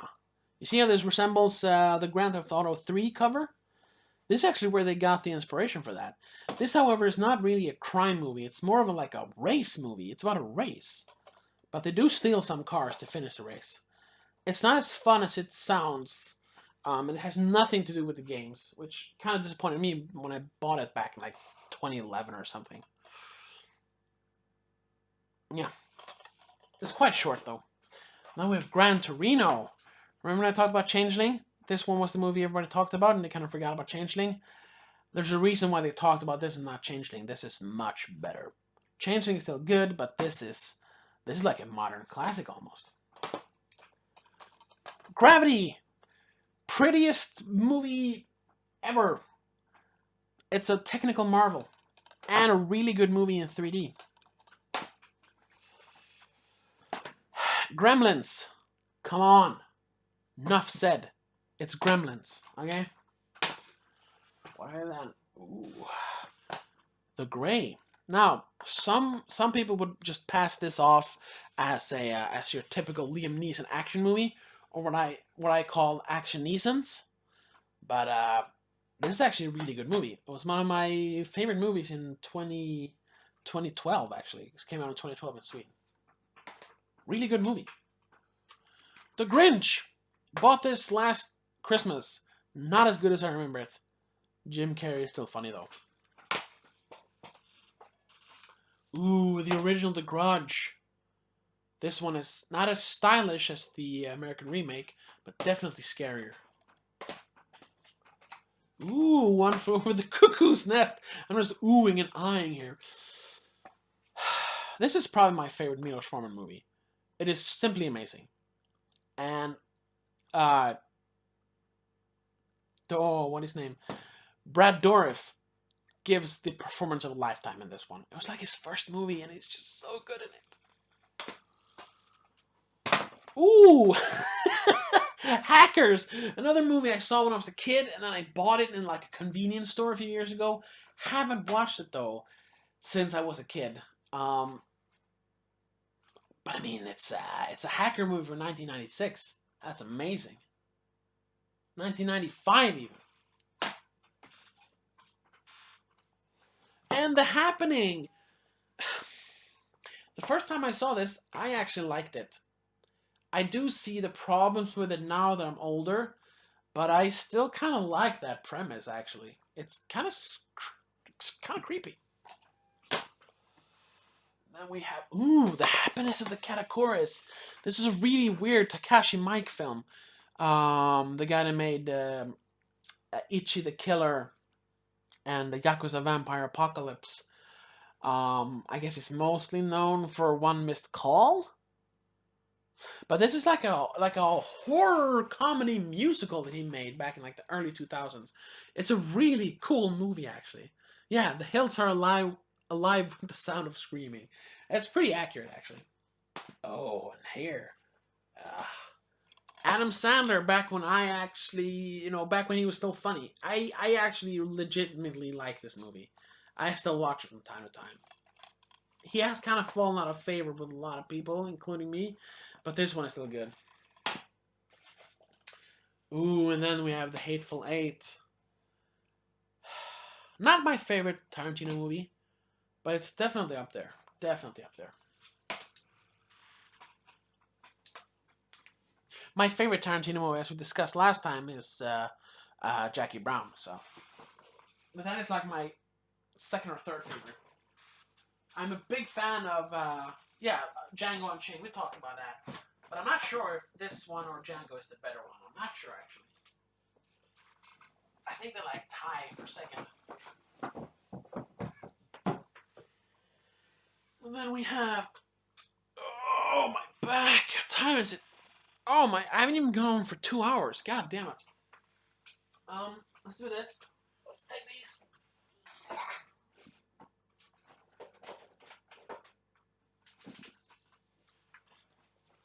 And, I'm gonna go get a glass of water. Hold on. I'm parched. Hold on.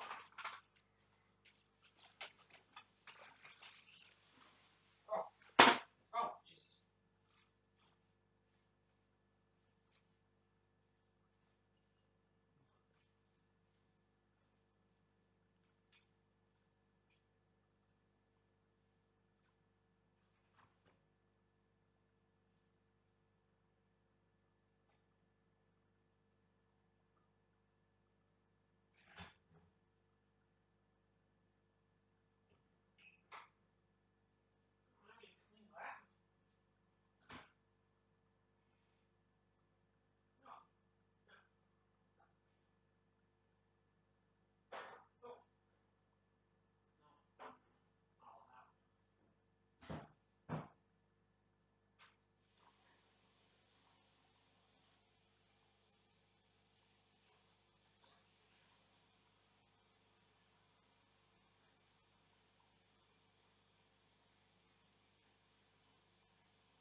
Alright.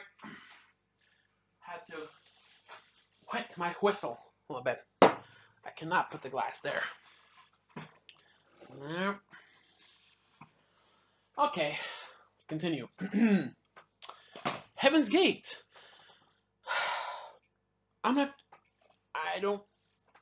There's the thing about this one. Where this was like the end of the 1970s auteur cinema era, you know, where like these prolific directors got to do whatever kind of movies they've wanted. They got all the budget they needed, all the time they needed, and they really made some amazing movies back then because of that era. I guess it started like in the early 70s. I don't remember what movie it started with, but during this director's era where movies were really made by directors, you had Star Wars, of course. You had Apocalypse Now. You had The Godfather. You had The Conversation. A lot of movies by Francis Ford Coppola, but you also had The Deer Hunter, made by Michael Cimino. And these movies, like, those kind of movies aren't made nowadays because the studio wants to interfere. They want to know where all the money is going. They don't just throw money at directors anymore like they did back then. And that's all because of this one. This one came out in the early 80s. Not 2013. That's when this is from, this DVD, or this Blu-ray. Isn't it from like 1980 or something? Whatever. Early 80s. This was like, they were still like just throwing money at Michael Cimino, like, yeah, make another one. And they made this, and it flopped. It was the most expensive flop to date. And after that, the studios didn't want to, they didn't want to risk their money anymore. And it was the end of an era. It's recognized as a classic now, but it was like hated back then. It's very long, but it is good. It is good. Ooh, and then we have Heat. Also one of those movies that everybody likes, and for good reason. It's a great movie. It's like the best heist movie ever made. Hell or High Water, like we talked about last time. My favorite movie of 2016, mostly because of Ben Foster, but mainly just because it's a fucking great movie. Keep in mind, though, that Moonlight and La La Land came out in 2017 in Sweden. I just want to say that. Otherwise, it might have won. I'm not sure. Hellraiser. It's a really weird one, but it's a really good one. Hellraiser 2. Not as good, but at least it's better than the other ones. Because then you have Hellraiser 3, 4, 5, 6, 7, and 8, I think. And it's just, you could honestly, you could stop at 1, but if you really want to watch one of the sequels, watch the second one. It's okay. Then we have Hercules. Dwayne Johnson's Hercules, or Hercules the Thracian Wars. This is actually a pretty good action movie. A pretty good sword and sandals movie. People kind of dismiss this one because it's made by the Ratman, Brett Ratner. But honestly, this one has a lot of passion and dedication in it, which you're not used to see in a Brett Ratner movie. But it's actually a lot of fun. I mean, it's no masterpiece or anything, but it's actually fun. Hesher. Ooh, that's a dark one. This was how I found out about Animal Kingdom, because Patrick, no, what's his name? Michaud. David Michaud wrote this one. That's the guy who wrote and directed Animal Kingdom. And I got to know about David Michaud through this, and then I found out about Animal Kingdom. So, but this has some really good performances by Joseph Gordon-Levitt and Natalie Portman. Really, really dark movie, but really good. High Fidelity. It's one of those movies that some people have like completely forgotten. Some people just praise it to the skies. And I might not praise it as much, but it is surprisingly good, and a lot of good music in it. Highlander. Yeah, it's Highlander. Okay, I don't know what to say. It's mostly like tongue-in-cheek good, but it is kind of good. Ooh. Oh my god, The Hills of Ice, the remake. This is actually one of the better, like, those mid-2000s remakes. You had Black Christmas, you had Hills of Ice, you had the Dawn of the Dead remake, and you had what else? You had the Halloween remake. A lot of remakes of old like horror classics, but this one is actually pretty good. I would almost argue that it's as good as the original, even better. But I guess you'll have to find out for yourself. Then we have the Hitman movie, the first Hitman, with Timothy Olyphant in the lead role. I am a huge fan of the Hitman games, and I think that makes me a bit biased because I actually kind of like this movie. Sorry. Then we have The Holiday. Now, this is a really smarmy rom-com, the quintessential chick flick. But you know what?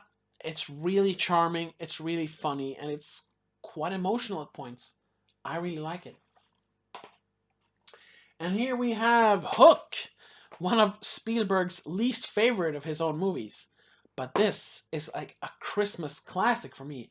This, I don't know if it's shown in America or any other countries around Christmas, but this, like, all through my childhood, used to like run on like December 23rd or December 20th, just before Christmas, in like the week before Christmas celebration, on TV on Channel 3. And a lot of fond memories with this one. I really like this one. Ooh, man, I almost got nostalgic there. Sorry, I gotta put this away. Ooh, horns. Ooh, look, oh, he got a horn. He doesn't got a horn. This is a pretty good adaptation from not a King book, but a Hill book. The book is better, of course, but this is not actually a pretty good adaptation. And it's directed by Alexandre Aja, right? Yeah, that's actually the same guy that got his big break with this one. So I guess I'm a little biased there too. But he's a good horror director, even when he does PG-13 stuff. Ooh, Horton Hears a Who. It's mainly the anime scene in this one that makes it funny, but it is actually a pretty funny movie, and Jim Carrey is great as Horton. And then we have The Host, Bong Joon-ho's best movie. Much better than Snowpiercer, a lot better than Okja.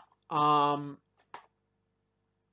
know a lot of people like Snowpiercer, And I know a lot of people like Okja, but I would say watch this instead. Much better.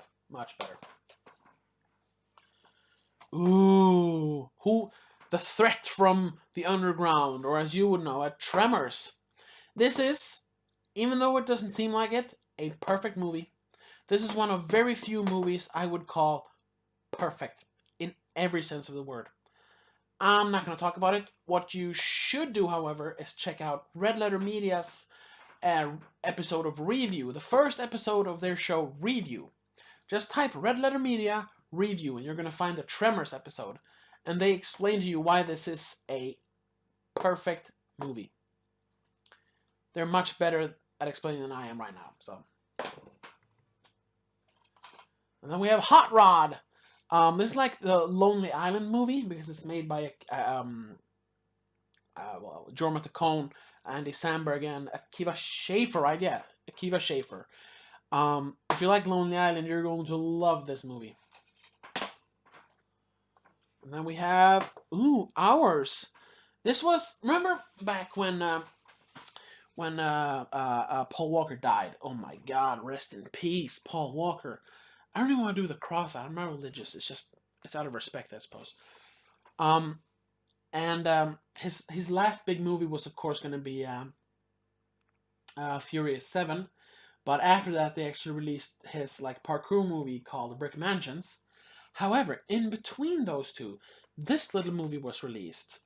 And it's actually a really nice little thriller drama.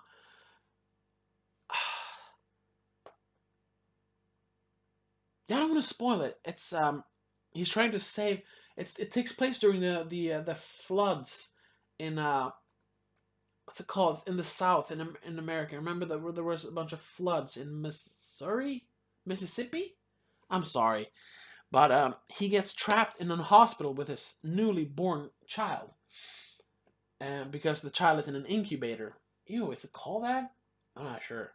You know, they put when babies are born too early. And he has to keep the child alive by cranking this generator every every hour or something because it's broken. It's actually a pretty nice movie. And it's written and directed, I think, by the guy that wrote Arrival. It's funny how he can write this kind of taut drama thriller and then write one of the most ridiculous, crappy sci-fi movies of yesteryear. Yeah, say what you want. I hated Arrival. And I talk about this in my review of Arrival. You can check it out. It's just scroll down in my videos. It's there, I promise. Oh, and then we have House of a Thousand Corpses. Rob Zombie's first feature film. I'm actually not a super big fan of this. It's pretty good, but I mostly own it because it was kind of edgy back when I was a kid. I was like, oh, I should have it, right? Yeah. My friend has it, and I kind of wanted to own my own as well, so I found the same edition he has, actually, and I bought that one. It's better than Devil's... I prefer this over Devil's Rejects, though, which is the sequel to this one, which people seem to prefer, but I like House of a Thousand Corpses better. Then we have How to Train Your Dragon. Actually, a pretty good animated kids movie, and does a lot of good use with 3D. I mean, dragons... We don't really get too many dragon movies nowadays. So this one really, really brings the dragon action, if you will. It's pretty cool movie, actually. Ooh, and then we have another childhood favorite, Hudson Hawk. It's Bruce Willis as Master Thief Hudson Hawk. It's kind of ridiculous, but it's so much fun. And what do we have then? Ooh, The Hudsucker Proxy. One of those kind of forgotten Coen movies, but it's actually pretty good. And as a bonus, it's a Christmas movie. And Bruce Campbell has a small part in it. It was back when Sam Raimi and Bruce Campbell were kind of buddies with the Coen brothers. Little known fact, I don't remember which one, but one of the Coen brothers actually helped to edit the first Evil Dead movie. Yeah. What do you know? Or should I say, Now You Know. And then we have Hugo, or Hugo Cabret. Martin Scorsese's like first and probably last kids movie. It's really good though, and believe it or not, he really knew how to properly use 3D. It's a great, it's a magical masterpiece. I agree. Okay. Oh my god. You know what, guys? Sad to say, I know last episode was 3 hours long, but I'm actually going to cut this one a little short. I'm going to finish this shelf, and then we'll continue on another date. Because I got to get up in the morning. Well, let's finish this batch. And then, we have a good ending, because it's the end of this shelf. Can you see that? The chat is in the way. Yeah, of this shelf. That's the last in this shelf. So then we can continue with this shelf in the next episode. So, let's see here. Hulk.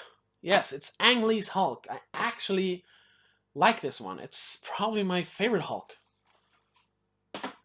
Yeah, I know, I gotta be so special. You know, I like the one Hulk movie that no one else likes. But, well, it is actually pretty damn good. It's a very interesting comic book adaptation. The Hunter, kind of a anticlimactic little drama thriller. They really said it as like some kind of mystery movie or horror movie, like something is out there. But it really isn't. It's more of a drama. But it has Willem Dafoe and it has Sam Neill, so I'm not really complaining. But it's not what you think it's going to be. And then we have the Human Centipede 1 and 2. The less said about these, the better. I actually like these, coupled with the third one. I consider them, what should you call them? I consider them like art house, almost. At least the first and second one. This one is kind of weird, but I consider them more art house than actual movies, like experiments.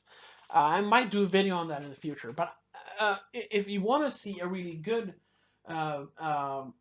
analysis of the movies, even though I don't fully agree with him, you should check out George Ruckle-Smith. I'm gonna link to all the videos I talk about. I'm gonna link that down in the description later. I'll add that later. But he actually does a very good video about those movies. Then we have Hump Day. This is a really good movie. It's a Duplass Brothers movie. That's why you have Mark Duplass there. But it's directed by Lynn Shelton, who did Laggies later, and my brother's sister, whatever it's called. I remember that. But this one is actually pretty good. It's about two friends who haven't seen each other since like college. That, you know, he's kind of become the, not family man, but he's become, you know, the grown-up adult guy. And he is still like the world-traveling vagabond kind of guy he was back in college.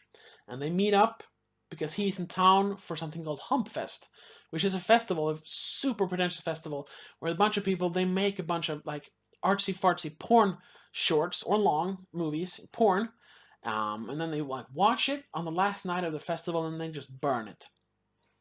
And these two decide to enter the festival and do the world's first straight gay porn. Yeah, I know, it sounds weird, but they're both straight, but they're gonna make a gay porno. I don't. They have some sort of like message with it. I don't really remember exactly what it is, but it's actually quite exciting.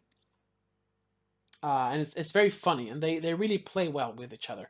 Fun fact: this is Mike from Blair Witch, the Blair Witch Project. But yeah, this is actually a really good movie. It's a really good movie about like male friendship or bromance, if you will.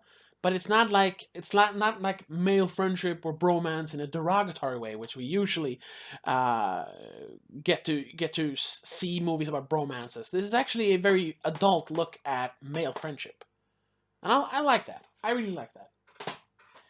Then we have I Am Legend. Just a really nice post-apocalyptic sci-fi action thriller. What more can you say? Francis Lawrence does a really good job directing this.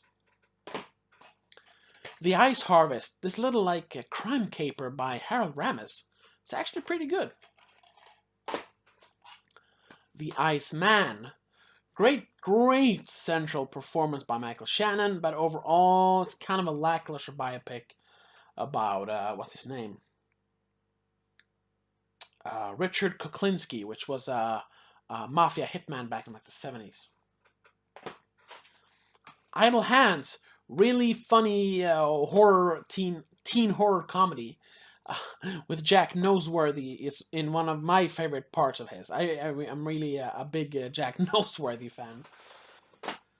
And then you have Being John Malkovich, and yeah, we all know what Being John Malkovich is. It's a weird one. How do you explain it even? Well, it's about being John Malkovich, sort of. I Love You Man, another one of these that really nice, just buddy movies. It's fun, it's inoffensive, it's heartwarming, it's really nice. It's really nice. Great performance by Jason Segel and Paul Rudd. And I'm not a super big fan of Rashida Jones, but she's actually pretty good at this one. Then we have I'm a Cyborg, but That's Okay. It's made by Park Chan-wook. Yes, or Chan-wook Park? I'm not sure how to pronounce it. He made this like, it was right after Old Boy, which was probably, yeah, it was the first movie I heard when I found out about him. But I watched this on the Stockholm Film Festival. It's like this weird, like, romantic comedy about two people in an insane asylum. She thinks she's a robot, and he, like, is not sure who he is, so he always wears a mask. It's actually, yeah, magnificent would be a good word for it. It's a really pretty movie. And then we have, this is gonna be a fast one. I Melt With You.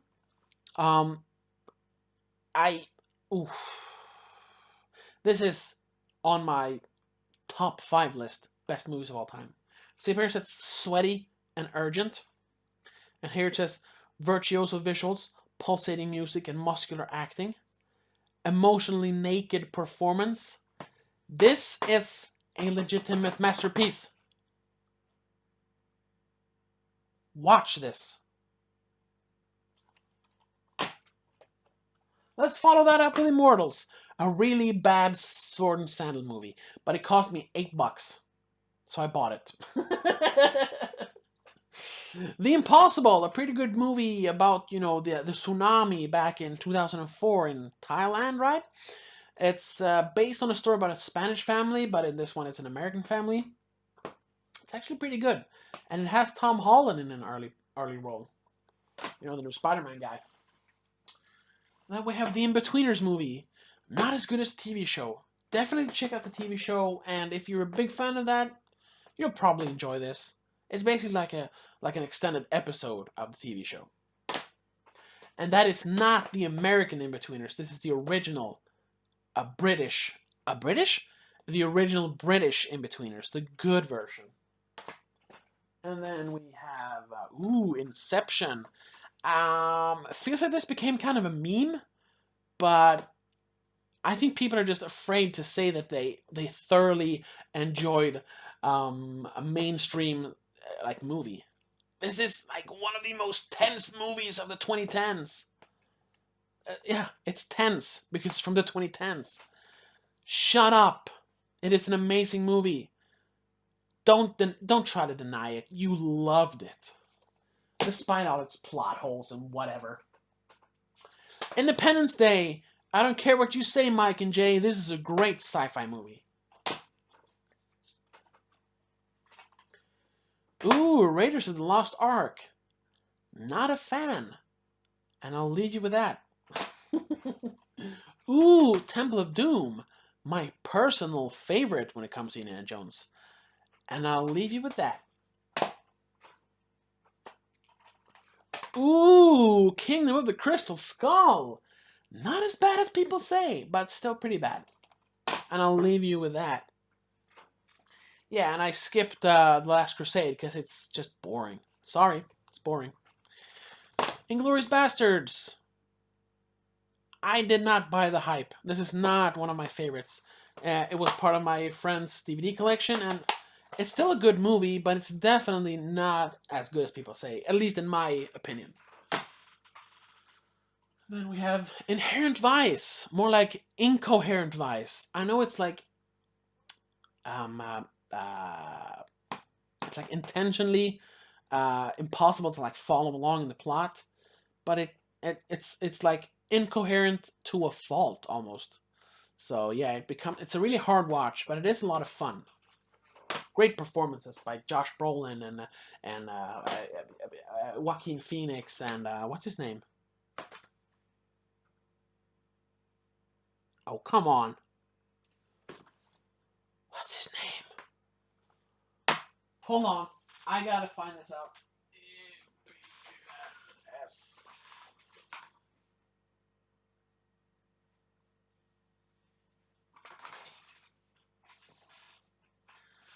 Benicio del Toro. Sorry, I found out. Yeah, great performances by them.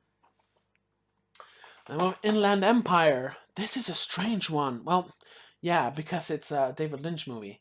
Not sure how to explain this one. I think I watched this when I was like, came out in 27, so I probably watched it in 2008. So I was 18 or 19.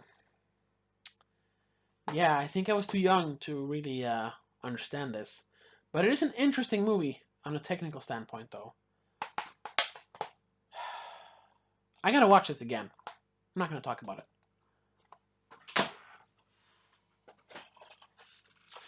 Inside, or L'Intérieur. Remember when I talked about, hold on. I gotta do this now. It's my thing. Here. Remember I talked about this? Among the Living, or Les Yeux de Vivant.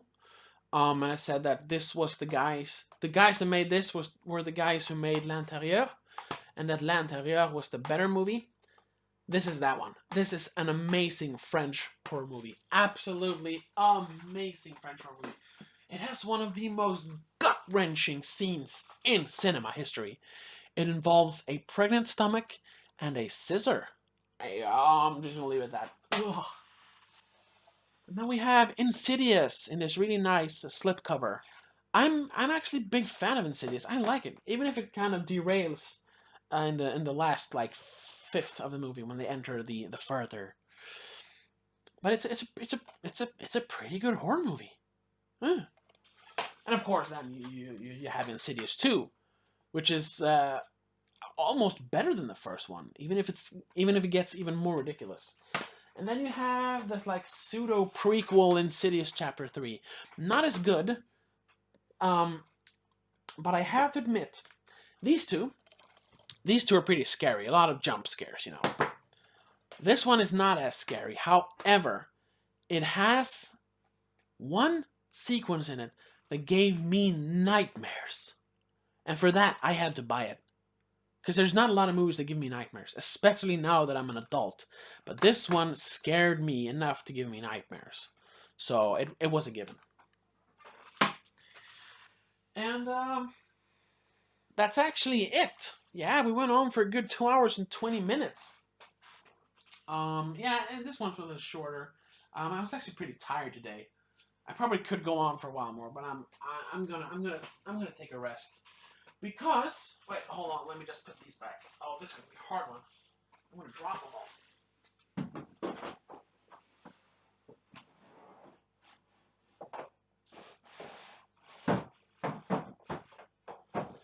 Yeah,